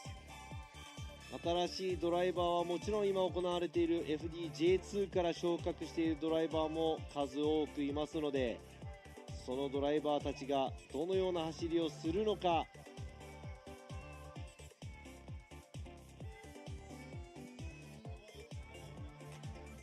And then going back to earlier on, we started, this is the first year starting. We just had FDJ3 happen earlier on today. They went through their top 16, which was down to 4 drivers. And yeah, it wasn't a bad battle between the two for them just starting out this year. そうなんです。FDJ3 の、決勝、今回、4名のドライバーが予選を通過していきましたが、J3 とはいえ素晴らしいバトルが見れましたので、この先ね、どういう感じになっていくのか楽しみです。そして優勝したのが、FDJ3 で優勝したのがゼッケン881の深澤光選手です。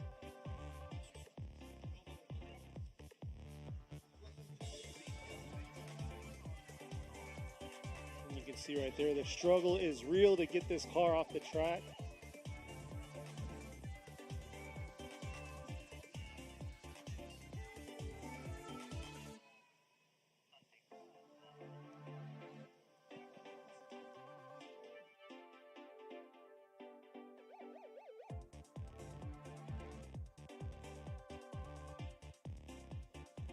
Yeah, I'm looking at the chats, but I know, just give us 1 minute. There's certain procedures that needs to happen. I mean, my opinion was let's just change the tire here, but ね、ちょっとね、タイヤを車をレッカーするのに少々時間いただいておりますが、 Since we have some time, like somebody mentioned Long Beach. How was Long Beach last or actually, yeah, last week for you. Oh, it was great. I mean, it was back. It was great to be back with all the energy. I mean, there was, a tremendous amount of people that was there. The battles were fierce, and yeah, it was. I was on my toes the whole time, and I got to do some commentating on the top 32, and was able to be an official judge for FD USA for the first time. And I was supposed to do it before COVID. Was able to do it this time, and yeah, I'm really grateful for it happening. And I know there's a lot of issues. A lot of people, agree and disagree with some of the calls, but you know what? It's always going to be a 50-50 thing. Everybody's not going to agree with everybody. We try our best out there. So, yeah. And what did you guys think? Well, my big thing is congrats to Formula Drift hitting that 20th year. This is a huge year for them, but also with Formula Japan, we'll be hitting our 10th year this year. So big for us. Huge celebrations for us this year too. そうなんです。先週末自分も、アメリカの、ロングビーチで行いましたフォーミュラドリフト初戦ですね、に、ジャッジとして参加させていただきましたが、やはり向こうではね、白熱したバトル、そして、ファンの数もねちょっと桁違いぐらいだったんですが、そういうエネルギーをね受けながら、US はね今年でフォーミュラドリフト USA20 周年記念なので、結構記念すべき、1年になるみたいなんですが、それに負けじとフォーミュラドリフトジャパンも、今年10周年を皆様のおかげで迎えられたので、今後ね今日は FDJ2 なんですが、来週末のフォーミュラドリフトジャパンもぜひ見に来ていただけるか、ライブストリームで楽しんでもらいたいなと思いますが。You guys got all that? Yeah, get it? Got that? ということで、今ですね、まだレッカーの途中です。Still watching the car get towed off the track. I'm not sure what the plans are after this. Are we going to move on to the next battle? But we can't because that's a semi-final. まだですね、このバトルが終わってこれの勝者が出てこない限り、一応準決勝が次、あるので、次の、準決勝の戦いは、ジャマケン選手と箕輪選手、そして準決勝2つ目のバトルは中村選手、そしてこの與座選手と山下選手勝った方が、対決となります。 So we're still waiting on the car getting towed off the track, but we already know who's in the semifinals. It's Jamaken and Minowa. On this side of the bracket, Nakamura's already waiting to see who his opponent is going to be. Is it going to be Yoza or is it going to be Yamashita? And like I was talking about earlier whenever we started, yeah, Mike Nakamura, his team, hats off to them behind the scenes making it happen for his car. Blew his engine, put a hole in his block yesterday during his first qualify run, but able to get that run in the books. And then last night they had to cram and get the work done to get this car back on the track today for competition. そうなんです。昨日の予選でですね、1本しか走っていない中村選手、1本目でなんとか決めてフィニッシュラインを越えながらエンジンブロー、そして、チームと一緒に昨日の夜エンジンを乗せ替えて今日参戦、いつもドライバーとかに注目をドライバーとかがね注目を浴びがちなんですが、やはりそのチームをサポートしている、サポーター、スポンサー、チーム員、メカニック、スポッターとかですね、いろんな人がいてワンチームなので、そういう人たちにもいつもね感謝したいと思いますが、I mean, I'd like to thank all the spotters, mechanics, engineers, supporters, sponsors that support these teams, because those are the unsung heroes that we have in the series. Because we always focus on the drivers, obviously they get the coolest job, but a lot of the other guys, hands down to all the guys that are working hard throughout the night to get these guys on the road. But also, you viewers out there and the spectators out here coming to check out the event and supporting these drivers and these teams to make it to the top. Without y'all, it's definitely going to be, it wouldn't be key to have this kind of fan base that they do. さあ半分地点、過ぎたぐらいかなといったところ、今村ジャッジ、はい、これまで振り返ってどんな、感想ちょっと聞かせてください。そうですね、ただ今僕はこの山下さんがどうなっちゃったのかなと思ってタイヤはどこ行っちゃったんですか？タイヤは多分内側に入っちちゃったんじゃないですかね。なんか僕もだから車が動かないんですかね。長く僕もドリフト見てますけど、はい、タイヤが消えちゃってるじゃないですか。はい、どこ行ったのかなと思って、もうタイヤが多分ほぼ中に行ってるのあれ。ホイール、要は一回リピートして、はいホイールが中に入ったの、多分だから動けないんじゃないですか。ブレーキラインとかそこら辺があるので、でもねタイヤは多分内側に。これ左側回ってるじゃないですか。はい。右側もう止まっちゃってるんですかね。あ、いや回ってます。あ、回ってました。あ、で回って回ってなかったような。回ってないのかな。あ、じゃあ何か他に壊れちゃったのかな。そうだからタイヤがどこに行ったんだろう。そうなの、どこ行ったんです確かに確かに。あ I んな think it got 太い shredded タイ and ヤ it さ went inside the タイヤ pit が of どこに行ったんだろう mulch right there. もし仮に内側にこう食ってたとしたら回らないじゃないですか。そうですね。まあそれかもしかしたら LSD があ、潰れちゃってる。そんなにイニシャルが高くないのかもしれない。無理でしょそれ。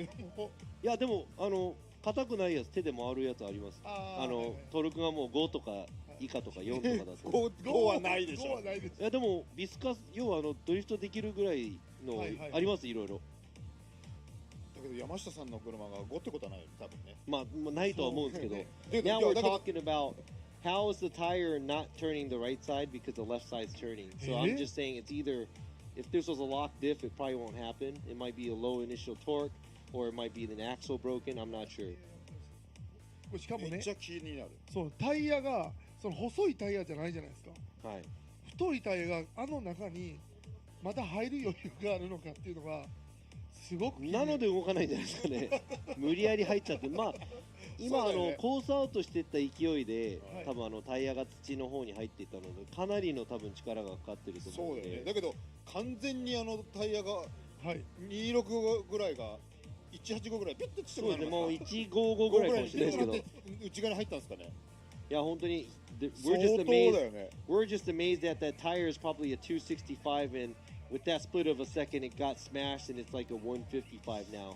Shoved in between them. ということでね、まあご覧になっている方々ね、はいはいタイヤはぐらい簡単に潰れてしまうということで、後で見ますちゃんとね、車の整備をして、はい皆さん出かけましょう。まあ、これちゃんと整備したんですかね、コースアウトしてしまったんですが一。般の街乗りでタイヤが外れてピュッてなることないなることはないと思いますが、はい。はい I don't think a normal car would do that. You know, no matter what happens, you gotta go off track sideways like that. まあね、それだけ車が横になっていて、本当ですよね。すごい力がかかったというところで、深田ジャッジはですね、はいまあ今半分ちょっとかな、はいベスト16やってきて、もうすぐ準決勝で揃いますが、はい今までの戦い、印象に残る戦いありましたか？印象に残ったのはやっぱりこのハリー選手、ヨダハリー選手とこう山下選手のもうなんかこうどっちも引きも押すもっていうぐらいの戦いがすごく良かったんで、もうちょっと何度でも見れちゃう、もっと逆にもっと見たいという走りだったんで、もったいないなと思います。はい、Fukada thinks, you know, he was very impressed and he remembers Yoza and Yamashita's battle there one more time because they look like they both were trying their hardest to take each other down, and pretty much that's something that he would like to see over and over again. 反対に、今村ジャッジは、まあ今のね、与座選手と山下選手以外のバトルでちょっと今までだと印象に残る。ちょっともったいなかったなと思ったのは野村圭一選手が、はい、まあまあいい走りしてたので、はい、邪魔犬選手にね、いい戦いに行くのかなと思ったら自爆してしまいましたから、はいはい、非常にもったいなかったなと思いますちょっけどね。ともったいなかったですね、はい、まあ勢いなんがか勢いと1回戦目で浜田選手がトラブルで野村選手がバイランで走ったじゃないですか。あの時の走りを見て、お、だいぶねいい走りしてる今回はと思ったけど、まさかのねちょっとやりすぎちゃったのがあったのでもったいなかったなと思って。やっぱり若さが先行したのか、やはりそうですね、やりすぎないってところもね、ブレーキをなんとか自分でかけなきゃいけないとも必要だと思うんですが、その辺がちょっと気になりましたね。So Imamura thinks, you know, one of the battles that he remembers is the one against Jamaken and Nomura. Nomura obviously making a huge mistake, but he does throw it really hard, and he kind of went a little too far, which gave him the loss there. But we are very impressed for these drivers to try and try and give it their all to show you guys something great. まあもちろん勝負では勝ちたいのは多分ドライバーのみんなもそう思っていると思うんですが、やはりねこうやってお越しになっている皆様とライブストリームをご覧になっている皆様の前、そしてもちろんね僕らジャッジの前でも一番かっこいい走りをしたいがために、ちょっとやりすぎたところはあると思うんですが、深田選手は、まあ、選手、ジャッジ選手として走っている時に行き過ぎることってあるんでしょうか？ありますね。ないっておかしいです。なんで僕に聞かれてるのに今さっきないって言ってしまうのか。今僕もその質問を振りながら、あ、やべえ、ないよと思ったでしょ。やべえ、陽一くんがなんか突っ込むだろうと今思いながら言っちゃった。嫌な予感はしてましたよ。はい。じゃあどうぞ。ちょっともう一回振ってもらっていいですか？じゃあ深田ジャッジは選手として走っている時に、やはり自分でちょっとやりすぎたなっていう時ってありますか？ないでしょ。ないですよ。まだまだ掘り込んできたね。もうびっくりする。ありますよ。はい。やはりありますか？ありますあります。やっぱりこう自分が思ってる以上にちょっとスイッチが入っちゃって。もうおかしい。もうおかしい。スイッチの入った時の走り？あ、記憶にございません？記憶にございません？ございません？あ、いや僕がただ単に覚えてないだけだって、普段はそういう走りをしてるんだなと思っただけです。はい、ちゃんと見てくださいね。すいません。笑いすぎ。いやラビちゃんが笑ってる。このやりとりも楽しいな。いやSo I asked Fukada as a driver, does he go a little too far? And I think Imamura's dogging on him because he's like, do you ever go far? Because he's very subtle, as a gentle driver, and he wants to tell us that he's like, of course I do too, but Imamura's kind of joking with him about not being as aggressive. さあこちらドローンの映像なんですが、ピットに戻った山下選手の車、ここから多分5分間ルール、が始まろうとしている始まるところだと思いますが、多分タイヤを交換するそれ以外のトラブルがあるのかないのか、こちらでは今状況分かりませんが、Not sure if there's any issues on the car other than the tire looking at it from here. We'll find out here. Robbie's going to talk to the tech guys, get some more information on this vehicle.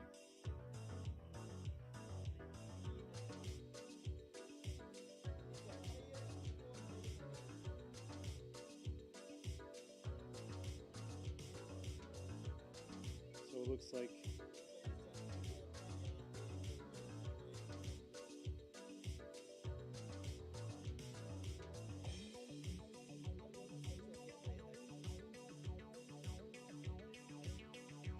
yeah, it took some time here, but looks like their clock has already started and been started, and Robbie has more information on what's going on. さあ、今ですね少しずつ状況を、聞いていますが、右リアタイヤ、外れている山下選手の車両、その他になんと右フロントタイヤじゃねえや、ごめんなさい、右フロントですね、ステアリング関係のトラブルがあるみたいなので5分間ルールが適用されます。今5分間スタートしました。 So that's the start of the competition timeout of Yamashita's vehicle. Other than the right tire being debeaded, I guess he also has the front right, something is wrong with his front right, maybe knuckle. He has a steering issue.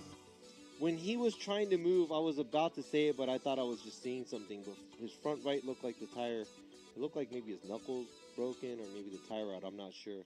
今さっきもですね、動こうとしている時に右前ちょっと変な動きしたのかなと思っていましたが、大きく簡単に、右リアタイヤが外れているのが見えたので、それだけだと思っていましたが、それ以上のトラブルを抱えていたみたいです。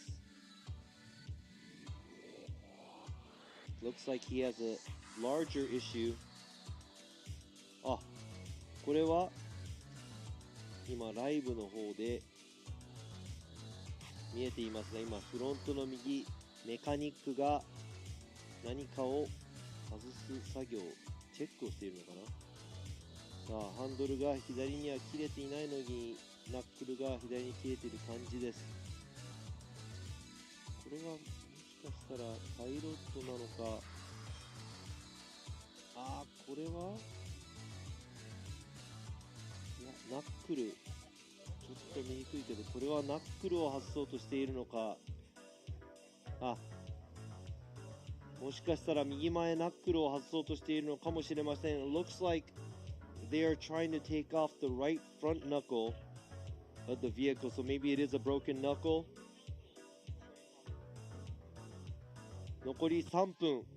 やはり右前のナックルがダメになっている、かもしれません。そしてライブストリームでは155となったタイヤが、見えますが、右のリアタイヤはもう交換終わってます。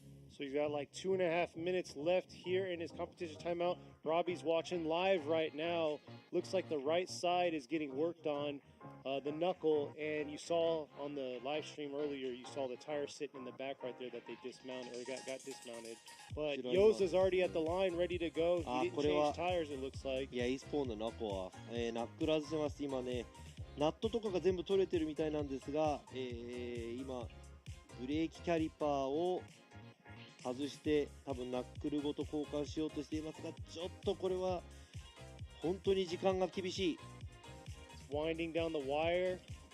We'll have to see here how much time is left. 多分メカニックの方ではですね、多分もうやるところまでやる、思いで今作業を進めています。あと残り1分50秒ほど。About a minute and 50 seconds left, but the knuckle isn't even off the car yet. ちょっと頑張ってほしいんですが、1分今多分40秒30秒ぐらい残っているところで、まだナックルは車体から外れていません。The knuckle is not off the car yet. The mechanic is struggling. Yeah, this is a one more time battle between Yamashita and Yoza. Yamashita went out too deep into that outer zone 1 and yes, hit one of the potholes right there, right off the track, beating his tire, and then at the same time, in the process, his knuckle, or not knuckle, it was one of the arms, right? Snapped in the front. 現在、ハブごと外れたのかな。いや、あと残り50秒ほど。50 seconds left. Oh man, 50 seconds. 今ね。And they just removed the knuckle, so I'm not even sure if they took the knuckle off. Looks like they took the hub off.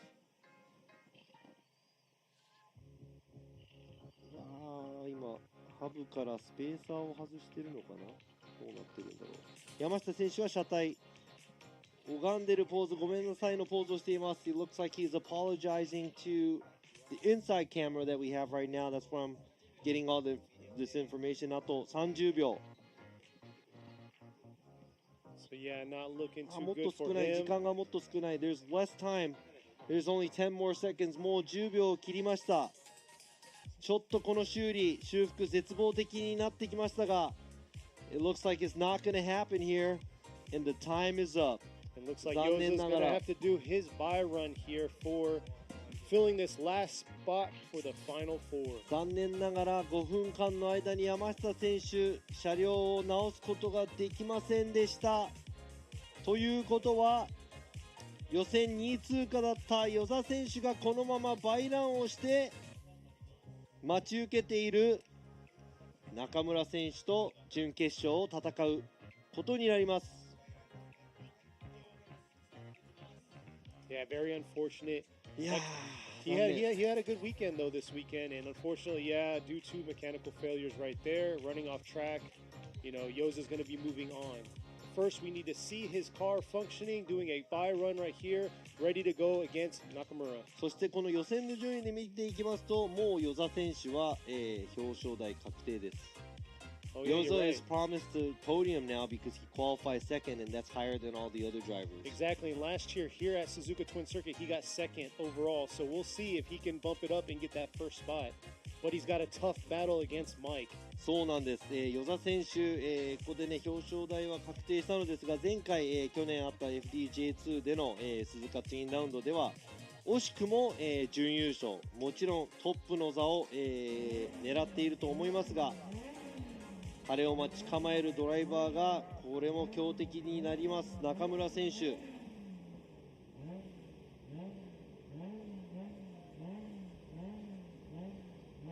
さあ今映っている青い R32 スカイラインは與座ハリー選手。こちらバイラン。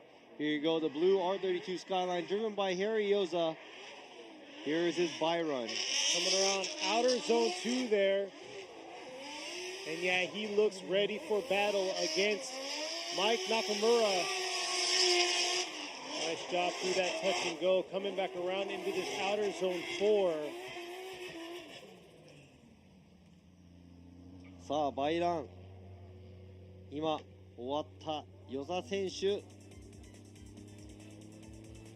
このままピットに戻って、準決勝の戦いの準備をしていくと思います。Yoza driving back to the pits, probably going to get ready for a semi-battle, semi-finals battle against Nakamura. And in the warm-up burnout box here, we see Minoa warming her tires up, and we see Jamaken also warming his tires up. ミノワ選手、そしてジャマケン選手、準決勝でのこの戦い、ミノワ選手先行、ジャマケン選手後追い、お互いタイヤをウォームアップしてスタートにつきました。So both of the drivers are ready. 先行はゼッケン168、ミノワ正代選手、後追いにゼッケン888、ジャマケン選手、準決勝1つ目の戦い。Masayo Minoa in the lead position while Jamaken is going to be in the chase. Who's going to lock in that slot on the left side of the bracket to move on to the finals here? Noah coming through the chicane now, approaching the 3-2-1. Jamaken trying to mimic here through outer zone 1, holding himself back just a little bit through outer zone 2 there. Trying to dive into this outer zone 3. You know, getting into that touch and go zone with a nice transition through outer zone 4. While Jamaken had a pretty safe distance the whole track. 今ちょっと、進入の方から距離がありましたが、ミノワ選手は淡々と、いつも通り、というライン走っていきます。ジャマケン選手、アウトゾーン3の付近から同じライン同じ角度で走っていますが少し、置いていかれる部分はあります。そして振り返しの直前ですね、アウトゾーン4付近ようやく、射程圏内に入りました。So it looks like Jamaken is matching the line and the angle of Minoa as the chase car, but leaves a pretty sizable gap in between, doesn't catch up towards the end or until the end of the track. So let's see how he's going to be in the lead position and how Minoa is going to give chase. さあ今度は、ジャマケン選手が今度先行、そしてミノワ選手が後追いとなります。We are ready to go. Second part of the battle. Jamaken in the front, Minoa in the chase. Jamaken coming out real wild into this outer zone 1. Nice job carrying it through to the outer zone 2. Minoa adjusting herself a little bit there through that outer zone 3 right before she got to the outer zone 3. And yes, leaving a sizable gap, tipping a tire right there into that touch and go. Back around.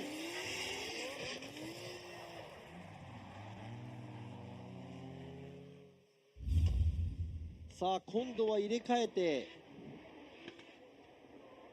ジャマケン選手の、先行同じようなミノワ選手とちょっと似て画像がすいません乱れてしまいましたが今度はミノワ選手の方が少し置いていかれる感じ。最後のアウトゾーン4ではミノワ選手大きく、ラインが小さくなっていってしまいました。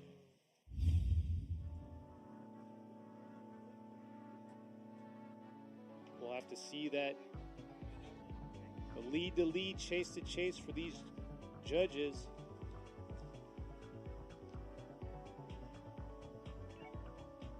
さあ、お互い完璧な走りではないのですがこの先行を、比べる感じですね。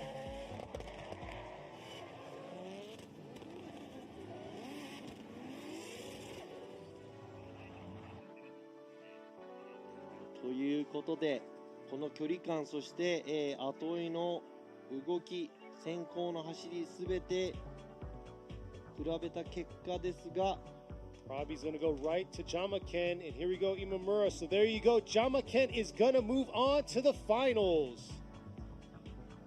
今回準決勝、決勝進出のドライバー、ジャマケン選手、おめでとうございます。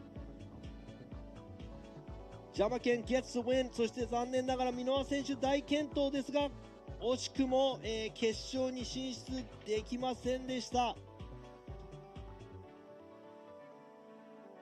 Yeah, looking at both of the drivers, there's a pretty sizable distance between the drivers. The lead runs not so much of a difference other than the touch and go, but Minoa having to play catch up at the last turn. That's pretty unfortunate. Right there, yeah, there was very shallow, but great driving by both of the drivers, and looking forward to her in the upcoming rounds.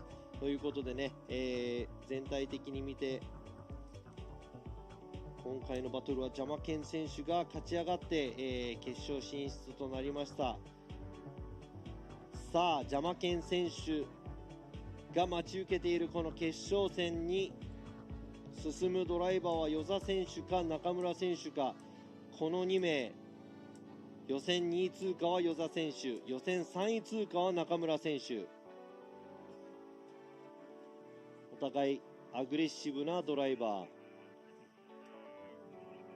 So who's going to go against Jamaken in the finals? Is it going to be Harry Yoza or Mike Nakamura?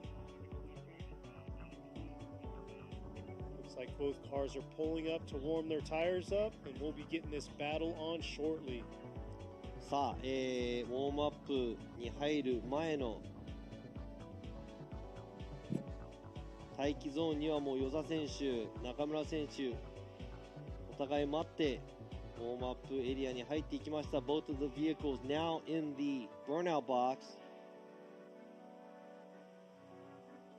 to warm their tires up for this semi-final battle. This is going to be a very exciting battle. Both drivers have been very aggressive all day long, so ちょっとこの2名の戦い楽しみですね。お互いアグレッシブな走りをしてきたので。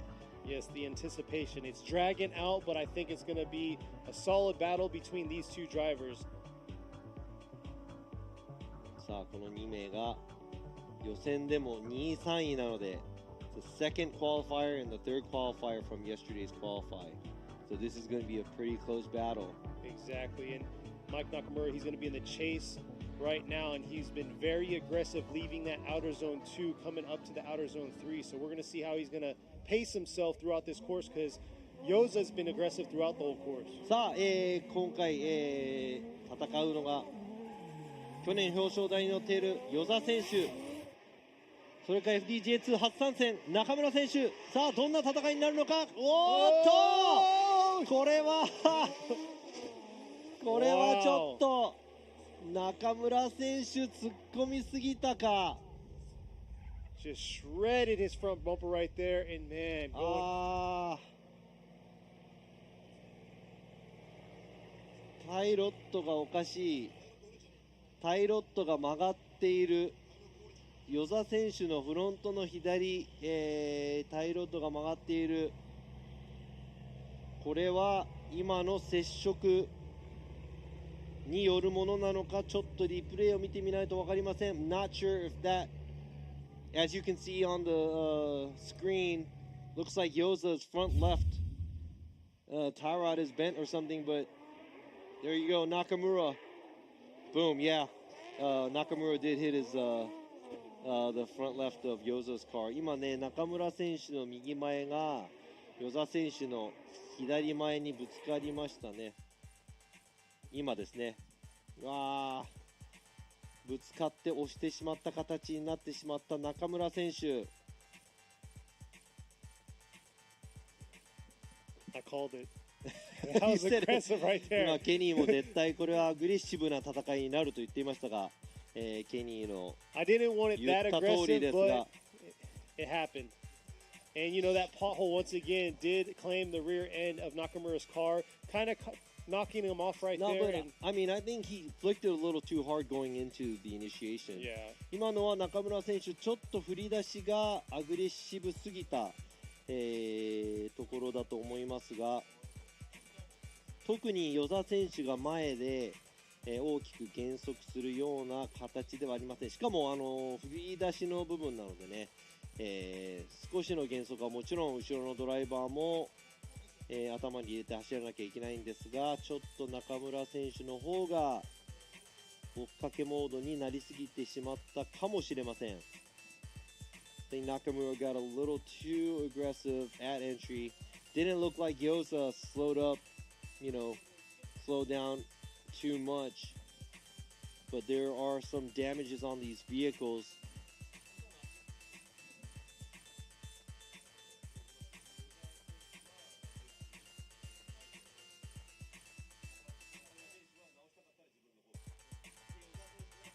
So there you go. They got the area cleaned off.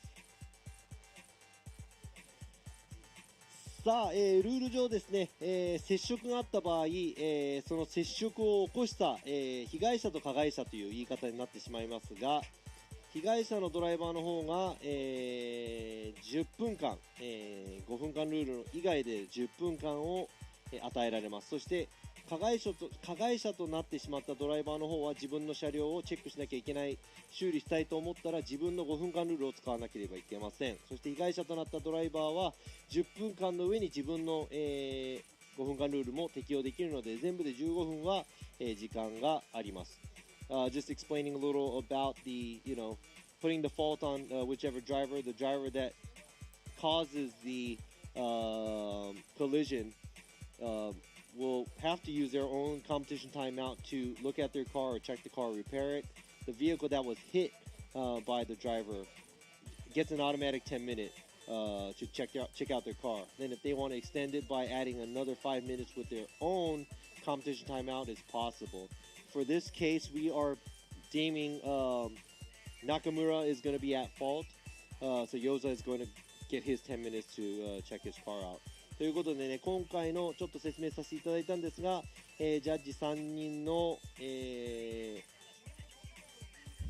判断で、今の走行、中村選手の行き過ぎた、接触ということで、與座選手が10分間、そして中村選手は、自分の5分間を使わなければなりません。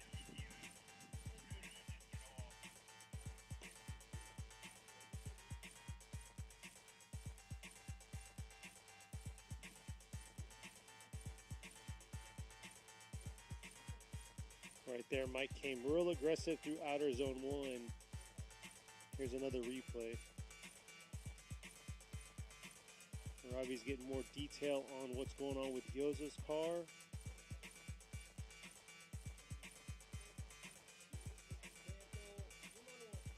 So we'll see here.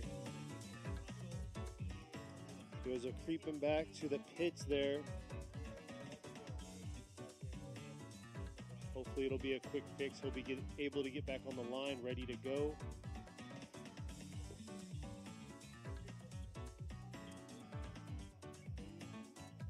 ということで、今ね、両者ともピットの方に戻っていきましたが、もちろんこの、接触による修理、は行えますので、お互いのタイヤ交換だったり、減衰調整だったり、セッティングに、なるような変更はもちろんしてはいけないので、FD ジャパンのオフィシャルの方が5分間10分間カウントをしに行く間に、チームの方の監視も、いたします。Obviously, watching, the officials will be watching carefully, making sure that the drivers won't be changing settings or changing their tires. This is a competition timeout and the 10-minute rule that we have for them to repair the vehicle. Yeah. So they can come back and do their second run.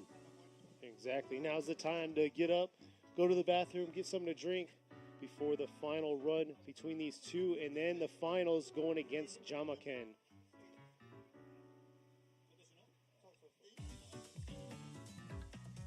さあ、少し今修理などが行われる最中、少しお待ちいただく形になるので、今後の FD のスケジュールのお話を少し皆さんに紹介したいと思います。Let's go ahead and take a short break. You guys could watch this. We'll be talking about the scheduling that we have for Formula Drift Japan.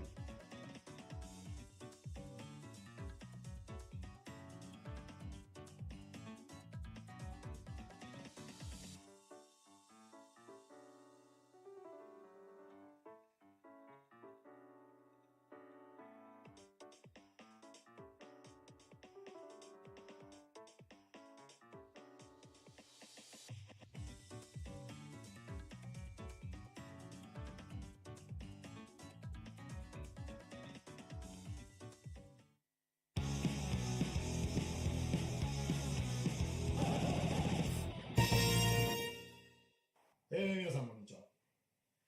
フォーミュラドリフトジャパン公式 YouTube でございます。私、今村陽一でございます。よろしくお願いします。よろしくお願いします。よろしくお願いします。今日はですね、また、MSC さんにお邪魔しておりますが。よく来ますね。すいません。また、お忙しい方を捕まえて。何ですか？今度は、トップカテゴリーの FD ジャパンと2について、今年の動向をお聞きしようかなと思いまして。いや、俺喋れないですよ。教えてくださいよ。何ですか、今日。本当に。まず日程はね、もう公式に発表されているので。そうですね。はい。皆さんもホームページ等でチェックできるかと思うんですけど。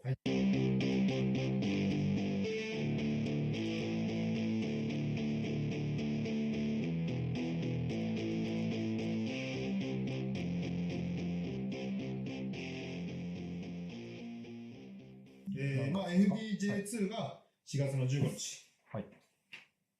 16日。で、FDJ が始まりが、開幕戦が4月の22、23。どちらも鈴鹿ツインサーキットでございます。毎年恒例のツインですね。そうですね。今年の始まりがね、J2 が先なんですけど、J2、今年新たなカテゴリー、FDJ3 と方も閉鎖になります。そちらね、また、後ほど見てください。違う方で。で、FDJ に関しては、開幕戦4月22、23が鈴鹿ツインサーキット、5月の20、21が恵比寿、西コースですね。で、6月90とね、今年最終戦が富士スピードだったんですけど、今年ちょっと早かって、富士スピードが第3戦目になります。早いですね。早いですね。6月ですよ、6月。で、その後が今度スゴですね。7月の21、23。暑そうですね。暑そうですよ。これ FDJ2 と閉鎖だから大変ですよ。暑いですね。皆さん暑くて、結構ね、熱中症になってる人いますからね。で、8月の19、20が、グランスの奥行き。これも暑い。これも暑いけど、ちょっとね、山は高いから。山なんでね、まだいい。僕らも涼しくやってます。で、10月の6、8ですね。これが最終戦のね、今年岡山が最終戦です。岡山で岡山が決まるかどうかわかんないですけど。で、それもFDJ2 との閉鎖になりますのでね、今年、こういう形のスケジュールになってます。今年はじゃあ2、3が始まることによって結構、その組み合わせが変わって。そうですね、2が、1と FDJ との閉鎖になったり、FDJ2 が今度 FDJ3 と閉鎖になってるね、ここ、恵比寿サーキット西コースがね、なってるとかしますけど、基本的には FD は2との閉鎖だけですね。3との閉鎖になることないんで、一応そういうスケジュールになってます。1単独か、1、2か、2、3かっていう。閉鎖がね、スゴーと、あと、岡山が閉鎖になりましたけどね、ぜひ、それ、皆さん、ボリューム満点ですので、もしかして、モーターゲームスになって、なんか、そういう可能性は高そうです。そうですね。毎年ね、去年もね、スゴーで、モーターゲームスになってますし、そうですね。そういうこともありますのでね、もしかして岡山もね、また昨年同様、バイクが飛んでるかもしれません。飛んでるかもしれない。ぜひ、ファンの皆さん、見に来てください。岩井さんも飛ぶと面白いです。僕も飛べば面白いかもしれない。どう飛べばいいか。頑張ります。で、今年はコロナのあれもありますけど、基本的には有観客で。そうですね。だんだんイベントの方もね、野球もそうですし、サッカーもそうですし、いろんなミュージックのコンサートもね、声出しも OK になってますし、人数制限もね、だんだん緩和されてますので、もちろんね、お客さんをたくさん入れてやりたいなと思ってます。そうですね。はい。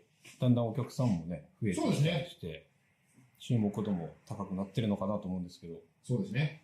今年もどんどん盛り上げていきたいですよね。そうですね。はい、 2023年、FDJ3 も始まってね、はい、なかなかコロナで、思うようなイベントや思うようなね、活動も、選手もちょっとできなかったんですけど、はい、今年23年はね、僕が勝手な個人的なね、ことで言わせてもらうと、はい、なんか、オープニングセレモニー前に、グリッドにね、車を並べる前にグリッドウォークでね、ピットでね、お客さんとのグリッドウォークができたりとか、はい、例えばもうちょっと時間があればね、選手のね、何人か集めてトークショーでもできればね、面白いなと思ったりとか。いいですね。結構FDJ って、J2 もそうなんですけど、サイン会とかあるじゃないですか。ありますね。終わった後に。はいはい、あれ結構盛り上がってるじゃないですか。そうですね。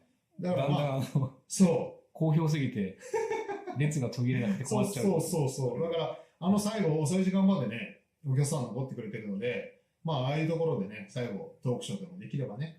いいですね。スケジュールが、結構実はスケジュールっていうか時間がないくて、いっぱいいっぱいなんですけど。なんやかんやバタバタやってます、ね。そう、バタバタしてるんですけど、ああいうところでね、少しトークショーなり、トークショーっていうかね、例えば、MC のね、サイバーさんとか、僕とかがね、一緒に選手と話ができたりとか、今日どうだったのみたいな話をね、サイン会の最中にね、できれば面白いかなっていうふうに思ってます。そうです。はい。今年も FD はいろいろ、お客さんと楽しめることも考えてるよと。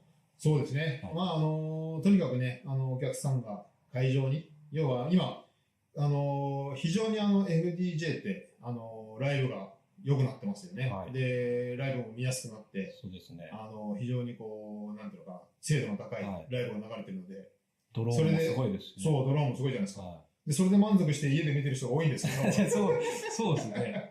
それで満足せずに。それはそれでいいんですけど、ぜひ、生をね、迫力のある走り。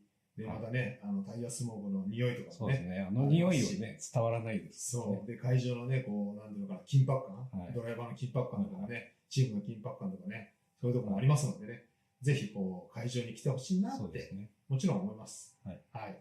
洋一さんもその辺うろうろ普通に歩いてますから。そうですね。捕まえてサインくれと。うろうろぜひ優しく答えてくれると思います。来てください。お待ちしてますね。はい。洋一さん的には今年の、ちょっと気は早いですけど、見どころみたいのは、どんなところを考えてますか？そうだな。結構、ドライバーが、チームが移籍とか、いろいろなんかそんな噂は聞いてますので、そういうドライバーたちがどういうようなね、パフォーマンスを見せるのかなっていうところもあるし、で、今まで出てた参加ドライバーの方たちも、結構やっぱシーズンオフに車をね、結構バージョンアップしたりとか、で、結構いじってね、今頑張ってるなっていうようなことの話は聞きますので、今までね、同じ車両でも、同じ車両じゃないようなね、作りにもなってますのでね、ぜひね、そういうところもね、楽しみだなというふうに思ってます。はい。結構なんか噂では新車というか、新しい車は投入みたいなそうですね。話も多そうですよね。なんかね、聞こえてきますよね。オートサロン僕もね、行きましたけど、そういうね、新しいチームのね、発表もありました。で、今年ちょうどフォーミュラードリフトジャパン10周年になります。そうなんですね。そうなんですよ。だから記念すべき10周年のね、年にもなりますので、ぜひね、そういうところを期待してほしいなっていうふうに思います。やっぱり初戦のね、鈴鹿ツインにどんな車がどんなドライバーが出てくるのかって楽しみですよね。だから一つずつね、一つのチーム、またドライバーとかね、またね、雰囲気が変わってね、2023年迎えてね、戦いの場に来ると思いますので、ぜひね、その辺は楽しみです。選手がストレスなく、走れる環境を作るのも僕らだし、またね、選手にもね、うまくね、イベントが回るように、協力してもらわなきゃいけないところも当然ね、ありますので、そこはね、お互いにね、一緒になって、いいイベントを作って、またね、お互いになんていうのかな、最高のイベントをね、僕ら運営側が作ってるんじゃなくてね、選手もね、やっぱり俺たちのおかげでできてるんだぞっていうね、気持ちも僕もね、すごくひしひしと伝わってますので、そうやってね、お互いにいいものを作って、最高のね、パフォーマンスをぜひね、世界に発信してもらいたいなっていうふうに思います。はい。ぜひ、皆さん、頑張って一緒にいいイベントを作りましょう。よろしくお願いします。お客さんには、あれですね、会場でお待ちしております。お客さん、会場でお待ちしてます。非常にフォーミュラドリフトジャパン、ライブの力入れてます。で、ライブの力入れてることによって、非常にライブが良くなっちゃってて、お客さんが、携帯片手に自動車とかでもね、見れちゃうんですけど、ぜひ会場に足を運んでください。生でお待ちしてます。はい。よろしく。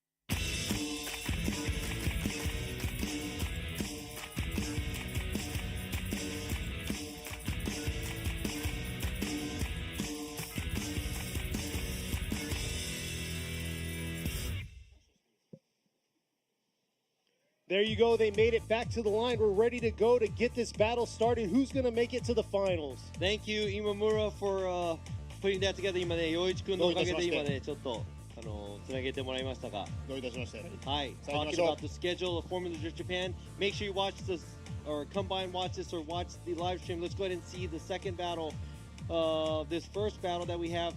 今度は、先ほど接触ありましたが、与座選手が後追い、そして中村選手が先行になります。Now it's Nakamura leading Yoza. Let's see a clean, aggressive battle by these two drivers. さあ、クリーンでアグレッシブな走りをこの2台から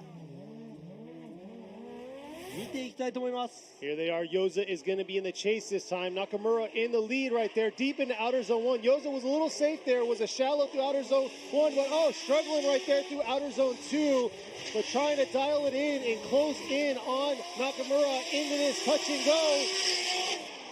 Both cars screaming past the touch and go into this outer zone 4, holding on into that finishing dip in 2 tires right there by Nakamura.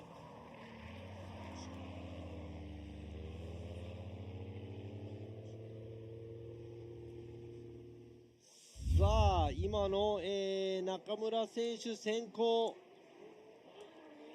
ワイルドな走りだったんですが、こちらアウトゾーン2でちょっとサイド長く待ちすぎかなというところ、そのせいでアウトゾーン3ちょっと届かない感じ。与座選手ちょっと小さめのラインですが警戒しながら後ろをついていっていきます。It looks like Nakamura kind of hanging on his e-brake a little bit too long through outside zone 2.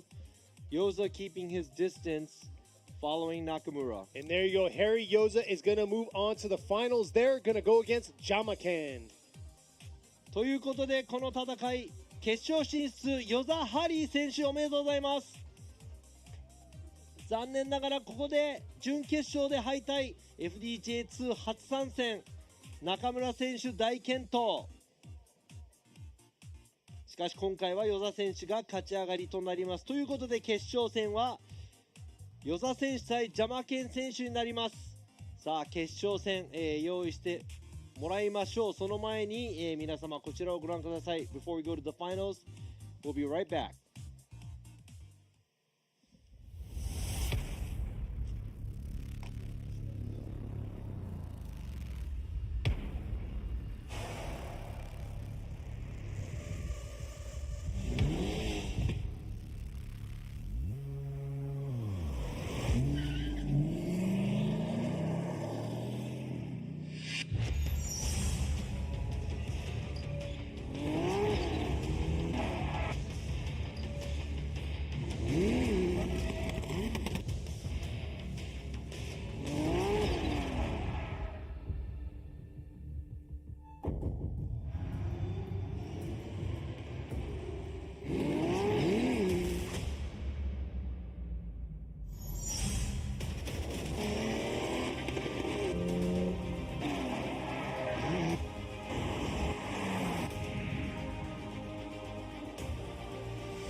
ultimate lubricant.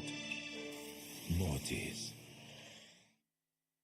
What's up, guys? It's Fredo Gaspo, and I use RSR suspension on all my drift cars. I love RSR. Iyo RSR Ichiban.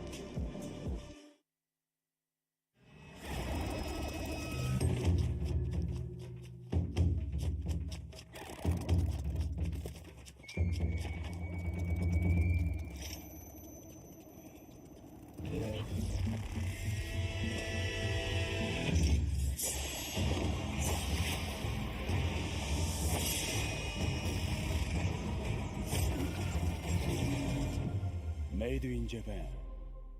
Breed.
Ultimate lubricant.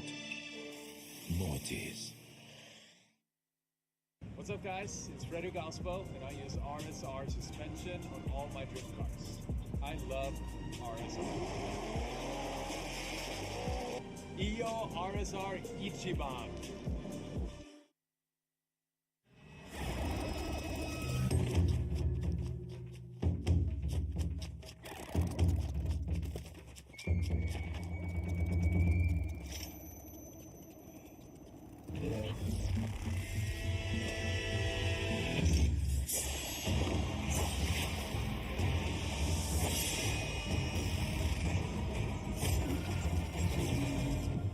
Made in Japan.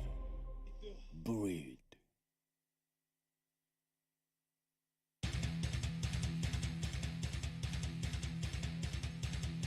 And we are back here for the finals for the Yokohama Presents Formula Drift Japan FDJ2 here at the Suzuka Twin Circuit. さあ2023年横浜タイヤプレゼンツフォーミュラドリフトジャパン FDJ2 ラウンド1鈴鹿ツインサーキットのやっとこの決勝ファイナルやってまいりましたが、今ですね熱いバトルの末、与座選手対邪魔剣選手となりますが、ここで、去年の、決勝戦の模様を、少し皆さんにご覧いただきたいなと思います。I want to go ahead and show you guys a little what happened last year here at FDJ2 at the finals.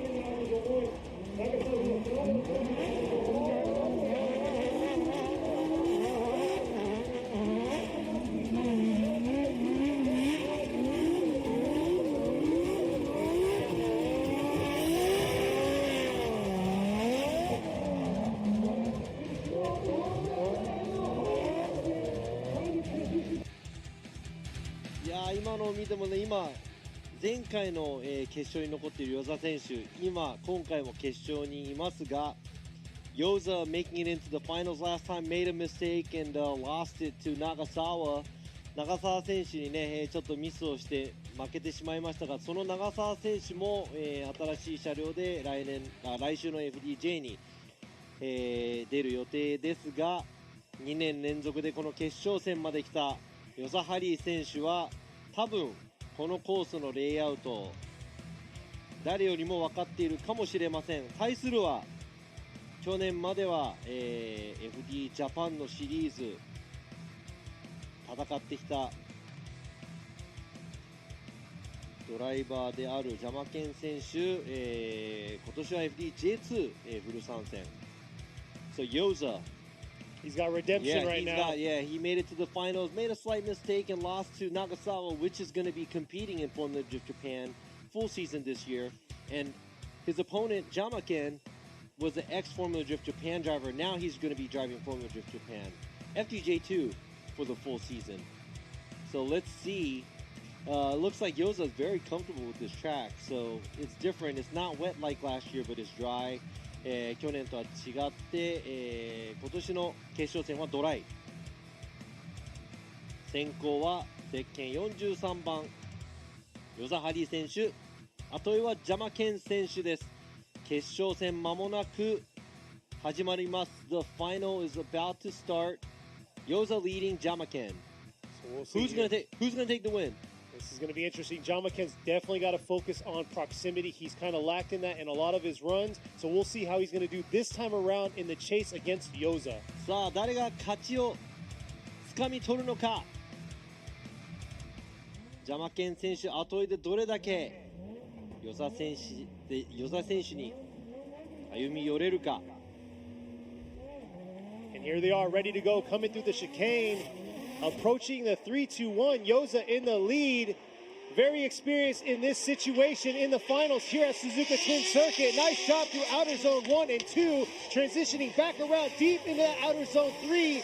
Jamaken trying to keep that close proximity throughout this track. Definitely a rough spot right there through that touch and go, but nice finish by Yoza in the lead.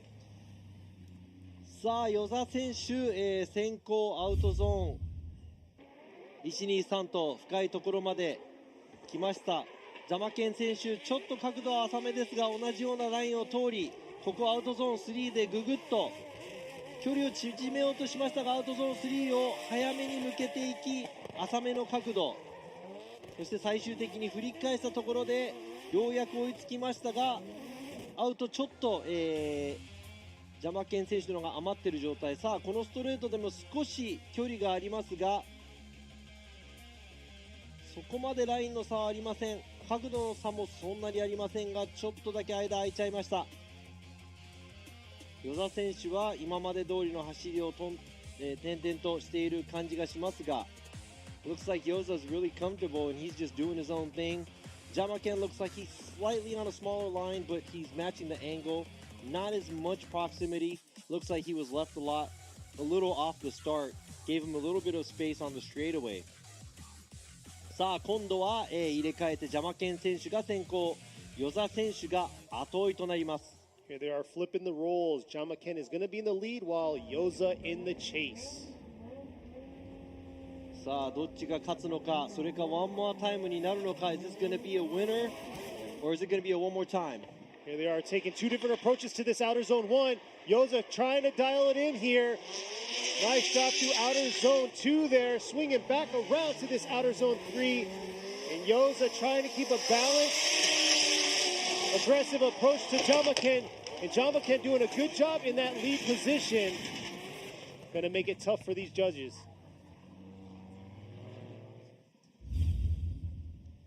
さあリプレイを、ご覧ください。こちら進入の仕方がちょっと違いますが與座選手最初からアタックしています。こちら與座選手ちょっとラインも小さいですが與座選手に比べて先行のラインちょっと小さい、ジャマケン選手アウトゾーン4は、アウトまで走っていきます。こちらドローンの映像です。こちらでわかるかもしれませんがちょっとアウトゾーンにアウトまで行けず、そしてアウトゾーン3もちょっとラインが先行で小さめ。全体的に前後の車両の距離感は、さあこちら1つ目の走行。さあ与座選手、やはり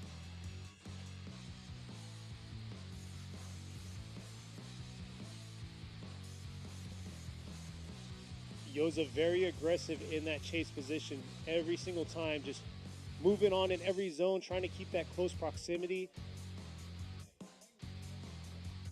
We'll see what these judges' final call will be. Will it be a one more time, or will they come up with the final answer here for the first round one here in 2023? さあこの2名のドライバー走り終えたところで決定いたしました。 We have a winner after this finals that we had here at the first round of 2023 FDJ2 here at Suzuka Twin Circuit。 さあこの鈴鹿ツインサーキットで行われています2023年フォーミュラドリフトジャパン FDJ2 横浜プレゼンツフォーミュラドリフトジャパン FDJ2 の優勝者勝者が決まりました。皆さん誰だと思います？俺も分かりませんが、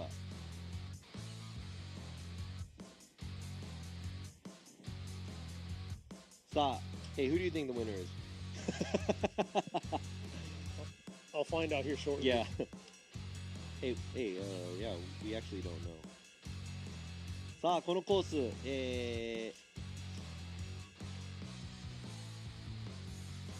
鈴鹿ツインはこうやってね、二手に分かれている、感じですが、ピットにね、半分になっています。Half of the track of Suzuka Twin is actually became the pits. Exactly, and it's going to be just as busy next weekend. But man, what a weekend. Went through FDJ3 first, and here we are. We're about to find out who won round one here at Suzuka for FDJ2. いやー、天候にもね悩まされましたが、雨が降ったり、いろいろありますが、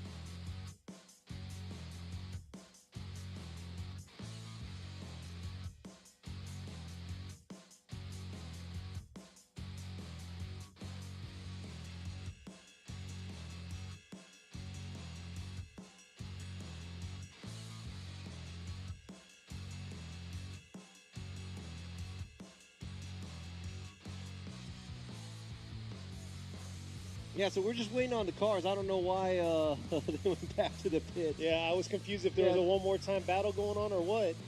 ワンモアタイムじゃないので、1位、2位、3位の車両表彰したいのですが、皆さんピットに戻ってしまいました。Yeah, a lot of confusion went on right there. ピットに戻ってしまいましたが、But we'll see here shortly. Thank you all for whoever stayed up late throughout this whole entire long stretch of the top 16 for FDJ2. Appreciate that, really do. I haven't talked a whole lot. Robbie's done a lot, so hands down to him. Give him mad love and credit in this chat right here. Yeah, and shout out to, you know, the FDUS members and, you know, it's like the drifting family out there all over the place. Thanks for, you know, giving us a platform to enjoy ourselves watching drifting, and you know, for these drivers to be able to enjoy drifting. Exactly. It's been a busy week of drifting for sure. いや、ドリフトファンとしてはね、こうやっていろんなイベントが行われるっていうのはね、すごくいいことなんですが、もちろんね、US の方から、フォーミュラドリフト USA が発足して、その10年後ジャパンでもこのフルシーズンとして、始まり、現在は FDJ2、そして今年から FDJ3 が、始まりましたので、いろいろなところでドリフトが楽しめるなと本当に思いますが、You know, 10 years in it, Formula Drift Japan, this is your 10th year, and we got FDJ2, which is today, for the first round, but earlier we had FDJ3, that's the first ever that we've had. A little rocky start, but it's a great year for drifting because there's a lot going on. Exactly. It's the Pro-Am series that feeds into FDJ2, just like FDJ2 was created to feed into the Pro Series of Formula Drift Japan. So just making competition more and more stiffer this year and the years follow. It looks like they're setting everything up here, still waiting for these cars. Looks like they're at the gate right now, fixing to roll up and line up. Sorry guys, bear with us. 皆さんすいません。もうすぐ勝者を発表いたします。 Here they are rolling forward. You can hear Jama-Ken.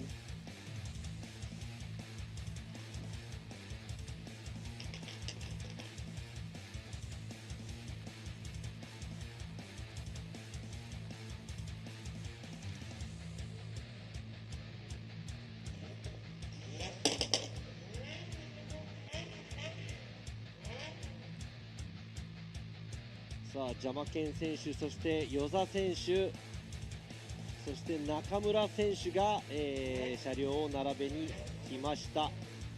So we see Jama-Ken pulling up, Yoza pulling up, and also Nakamura here lining their cars up. Hey, it's not, it's 3 different cars out here. It's a JZX S15 and an R32, not like last year. Exactly. Nice blend to see in front of us. But we'll have to see here who is going to take it.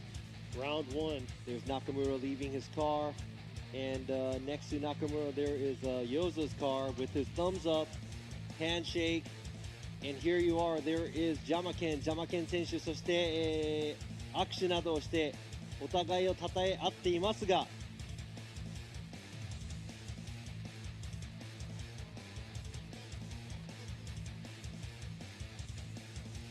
さあ、この3名のドライバー、We hear some cheering over here. ちょっとね、声援がありますが、3名のドライバー、こちらにいますが、3位の発表。There we go. 3rd place. Beast in the chase position. Making it all happen with the Mike's racing with Nanbe. JZX90. Number 13. Mike Nakamura. 3位はゼッケン13番中村マイキー選手、マイキーレーシング with 南米。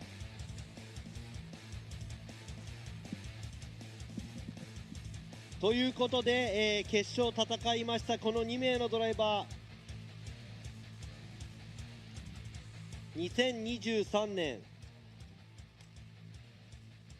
横浜タイヤプレゼンツフォーミュラドリフトジャパン FDJ2 Round 1鈴鹿ツインサーキット決勝制したドライバー The winner of the finals カーナンバー43 Harry's Auto with Big Kid Blocks Japan Harry Yoza ヨザハリー選手見事優勝おめでとうございます。去年は2位表彰台、そして今年は優勝、確実にステップアップしてきました。Second place last year and first here for the second year. He is stepping it up. そしてこの與座選手、目には何か光るものがあります。There's tears in his eyes. Congratulations to Yoza. そしてファイナルで、熱い戦いをしたゼッケン888 Laudada Company with Freestyle ジャマケン選手、見事準優勝おめでとうございます。Comes in second is car number 888 Jama-Ken driving the Laudada Company with Freestyle S15 Sylvia ということでこの3名のドライバー見事この2023年の、FDJ2 の 1,2,3 です。それでは、優勝した與座選手に今の感想をちょっと、お聞きしたいと思いますが、與座選手、はい、ありがとうございます。今年は優勝しました。ありがとうございます。今の気持ち、教えてください。優勝しか考えてなかったんで、今日はたくさんの応援も来ていただいてたんで、本当に優勝できて嬉しいです。ありがとうございます。So that's all he was thinking about was the win, and he didn't think of anything else, and he knew there was a lot of people here to cheer him on. So that's all he wanted to do, and he's really happy and glad he was able to do that. 前回2位だった時は多分悔しい思いをしたと思うんですが、そうですね、前回この1年間2位になった、そして今回優勝になった、まあどうやったらステップアップできる、どうしてこうステップアップできたんでしょう。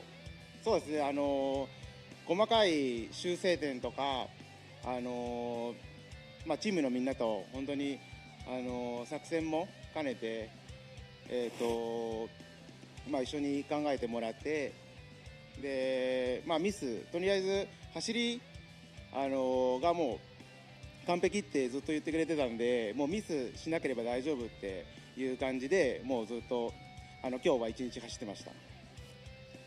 So he talked to his team, talking about, making adjustments and having tactics for this time. Actually brought him the win, and also he's been doing good all day. So his team has been talking, just don't mess up, so you'll be able to do well. いや本当にね作戦で、見事勝ったと思いますので、またねこの先、FDJ2、一緒に盛り上げていってもらいたいなと思います。本当に與座選手、今回おめでとうございます。ありがとうございます。そして惜しくも決勝戦で、與座選手敗れてしまいましたが、去年まで FDJ に出場していた、そして今年は FDJ2 フル参戦、1戦目としてはまずまずのスタートではないかなと思いますが、邪魔健選手の今の心境お願いします。はい、そうですね、結果としては、上々なのかなというところですが、やっぱり去年ねJ で走ってて表彰台にも上ったんで、いろんな人にプレッシャーかけられながら、昨日と戦って、でもすごい楽しめました。楽しめたし、なんて言うんでしょう、原点に戻れたというか、はい、これからもドリフトを楽しく続けていけそうな気がします。はい、ありがとうございます。So coming from FDJ, he was also made it onto the podium, but coming to FDJ2, he thinks this is an alright ending for him for the first round, but he said, he was pressured by a lot of people because he is coming from Formula Drift Japan, but he also noticed and remembered that he had a good time this weekend, and he feels that he is back to the basics, and he is able to enjoy drifting, so that's a good thing to hear from him. いや、ドリフトを楽しめるっていうことをね、また感じてもらえたのはすごくいいことだと思うので、邪魔健選手も、今年、シリーズ、頑張ってもらいたいと思いますので、おめでとうございます。ありがとうございます。さあ、今回ね FDJ2 初出場でいきなり、予選も高いところで通過、そして、今回決勝は、見事3位表彰台となった中村選手にもお話聞きたいと思います。おめでとうございます。今の心境を教えてください。ありがとうございます。昨日エンジンはずっとトラブルにして、チームとみんな奥さんも大変だし、本当に助けてくれた。ありがとうございます。So Nakamura had a lot of trouble with his motor. They went through a lot of stuff this past weekend, but he would like to thank his team, obviously, and his wife. They had a really tough time, and he cannot thank him more. やっぱりチームが、一丸となって戦ったっていうのをね、中村選手の涙からもこちらも、受けられましたので、今シーズンそのチームと一緒に、他のドライバーと一緒に、頑張って戦っていってもらいたいと思いますので、中村選手表彰台おめでとうございます。ありがとうございます。そしてお疲れ様でした。お疲れ様です。ということで、この3名のドライバーね、ちょっと熱いコメントもいただきましたが、やっぱり裏ではいろんなことが起こっていまして、ドライバーだけではなくそのチームのサポートだったりいろいろな方々が、協力しながらこうやって競技に出ていると思いますが Looking at these three drivers, I know it's always the drivers and the cars that we always see, but like what Nakamura said, he thanks his family and his team as well. They're all fighting it together, and you know, the behind the scenes, we never get to see it, but we do have to appreciate everything. Yeah, it's good to see two new drivers in the mix for FDJ2 podium right here. So it's going to be a very interesting rest of the year for these drivers and the rest of the drivers that came out this weekend. いや本当にね、この、中村選手ももちろん FDJ2 初参戦、そして、FDJ から来た、ジャマケン選手も FDJ2 のドライバーとなり、今年参戦して、見事2人とも、表彰台に立ったんですが、FDJ2、今年は楽しみになりそうですね。そうですね、昨年から結構ね、ヨザハリー選手なんかはいい走りを連発して盛り上げてくれている一人のドライバーであり、でまたね、ジャマケン選手も昨年ね FDJ の方で暴れて、今年 J2 を盛り上げてくれているドライバーということでね、非常に楽しみなドライバーがいっぱいいるのが FDJ2 だなというふうに思います。Yeah, Imamura also says, you know, a great driver from last year that we saw, Yoza on the podium, and also Jamaken coming from FDJ, one of the veterans driving FDJ, and now coming into FDJ2. I think FDJ2 has become that much more interesting to see and interesting to watch for the rest of the season this year. 福田ジャッジは、今年 FDJ の方参戦するんですが、やはり、格下ってみんなよく言うんですけど、カテゴリーが違うと僕は言いたいんですね。なので、そのカテゴリーが違う、ところで戦っているこのドライバーを生でこうやって見て、深田選手はどう思いますか？いや、逆に言うとですよ、本当にそのまま J2 の走られているドライバーでも J1 に上がるそのフォーミュラ D の方ですよね、上がれるドライバーがたくさん僕いたように思うんですよ。だからそこの部分で僕もなんていうんですか、格下っていう風には見えないと思うんですよ。いや本当そうですよね、その J2 って名前がついてるだけで、ただ単にねこのワンメイクタイヤで、イーブンな、戦いができる、プラットフォームにしている感じなんですが、explaining we have FDJ2 but it's not like it's any better or less than Formula Drift Japan. It's just that it's a totally different category because it's a spec tire series. Formula Drift Japan isn't a spec tire series, and this is. So let's go ahead and see. A lot of these FDJ2 drivers are already good enough to be in the Formula Drift Japan, and that's what Fukada thought as well. Exactly, that spec tire definitely puts them on an even playing field, and you always say that every single event. So we'll see more to come for FDJ2 and the drivers that came out. いやー、深田選手もこの FDJ2 のスペックタイヤで出るのを見てみたいな。ね、まさかの来年は深田君がね、FDJ2 を盛り上げてほしい。でも面白いですよね。そのやっぱりタイヤとかその武器がちょっと変わってくると、そのチームと選手の戦い方が多分大きく変わってくると思うので。そうですね、車の説得力も全部変わるじゃないですか、だからそれをいかに総合的に出せるかがやっぱり勝ちになると思いますし、去年ねフォーミュラ D の方に出てたジャマケン選手もやっぱりこうすんなりと勝ててるわけじゃないじゃないですか。なのでそこも意外に見てても楽しい部分じゃないかなと思います。なのでやはりドライバーの腕、そしてチームの力、セッティングの能力とか、すごく、重要になってくるんではないかなと思いますが FDJ2、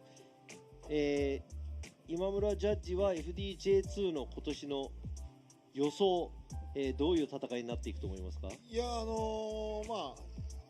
今回予選トップでちょっとねマシントラブルでちょっと悔しい思いした浜田選手なんか昨年の終わりとかもね非常にいい走りをしてたので、浜田選手とねヨザハリー選手、今日優勝したヨザハリー選手なんかはまたね今年中心的に盛り上げてくれるんじゃないかなっていうところと、あと若手でいうとクスコからね星選手っていうのも出てますので、ああいうドライバーが今年1年ねどういう風に成長していくかなっていうところも一つの見応えかなと思います。はい。So Imamura we just spoke about this, but Fukada also thinks, obviously the setup of the car is very important because you're changing tires, and being on a different tire with the same car doesn't mean that it's going to work the same. You're going to have to change the setup on your car according to the tire, and since it is the spec series, everybody may be struggling to do that at first if you're coming from FDJ. Also, the guys going from FDJ2 to FDJ, you might be using different tires, so it might be hard to change the setup. Imamura looking forward to the season. We lost Hamada earlier on the top 16 because of car issues. He did great towards the end of last year, and also Yoza obviously doing a great job from the start. And a lot of the younger drivers, including Hoshi driving the Cusco car, is going to be very interesting to see towards the end of the year. Let's see who's going to be in the mix of the championship. I'm really interested to see. I am too, and it was funny because Robbie joked and said, "Hey, Kata, how would you do in a spec series?" So that's why he joking around with him, and we laughed about that. So. ということでですね、英語と日本語交えた、放送になりましたが、皆さんお楽しみいただけましたでしょうか。今回もですね、無事、横浜タイヤプレゼンツ FDJ2 が、終わりました。Thank you for having us. We had a lot of English and Japanese going on, but hopefully you guys enjoyed the first round of FDJ2 of the 2023 season. What do you have to say for now? Yeah, and tune in next week. We'll have our own channel. It'll be all in English next week for the Pro Series. But yes, it was a phenomenal weekend. FDJ3 debuting, and then FDJ2, Yoza landing on the top after getting second last year. So that's good to see. So it's going to be a strong season this year, and hopefully we'll have beautiful weather every round. そうなんです。来週末もフォーミュラドリフトジャパンがあるので、皆さん絶対に、見てください。そしてね、去年2位だった与座選手、今回 FDJ2 で見事優勝、いろいろなことが起こりました。FDJ3 も、今週末初めて行われましたので、それもぜひご期待してもらいたいなと思います。そして最後にですね、来週末、このような天気になってくれることを皆さん祈って、またお会いしましょう。We'll see you guys next weekend. Thank you for having us. お疲れ様でした。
Ultimate lubricant. Mortis. What's up, guys? It's Fredo Gaspo, and I use RSR suspension on all my drift cars. I love RSR. Iyo RSR Ichiban.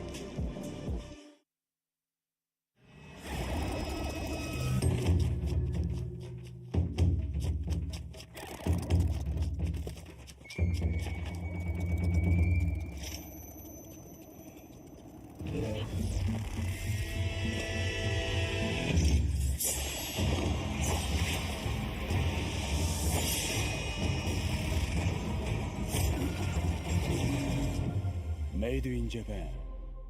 Breed.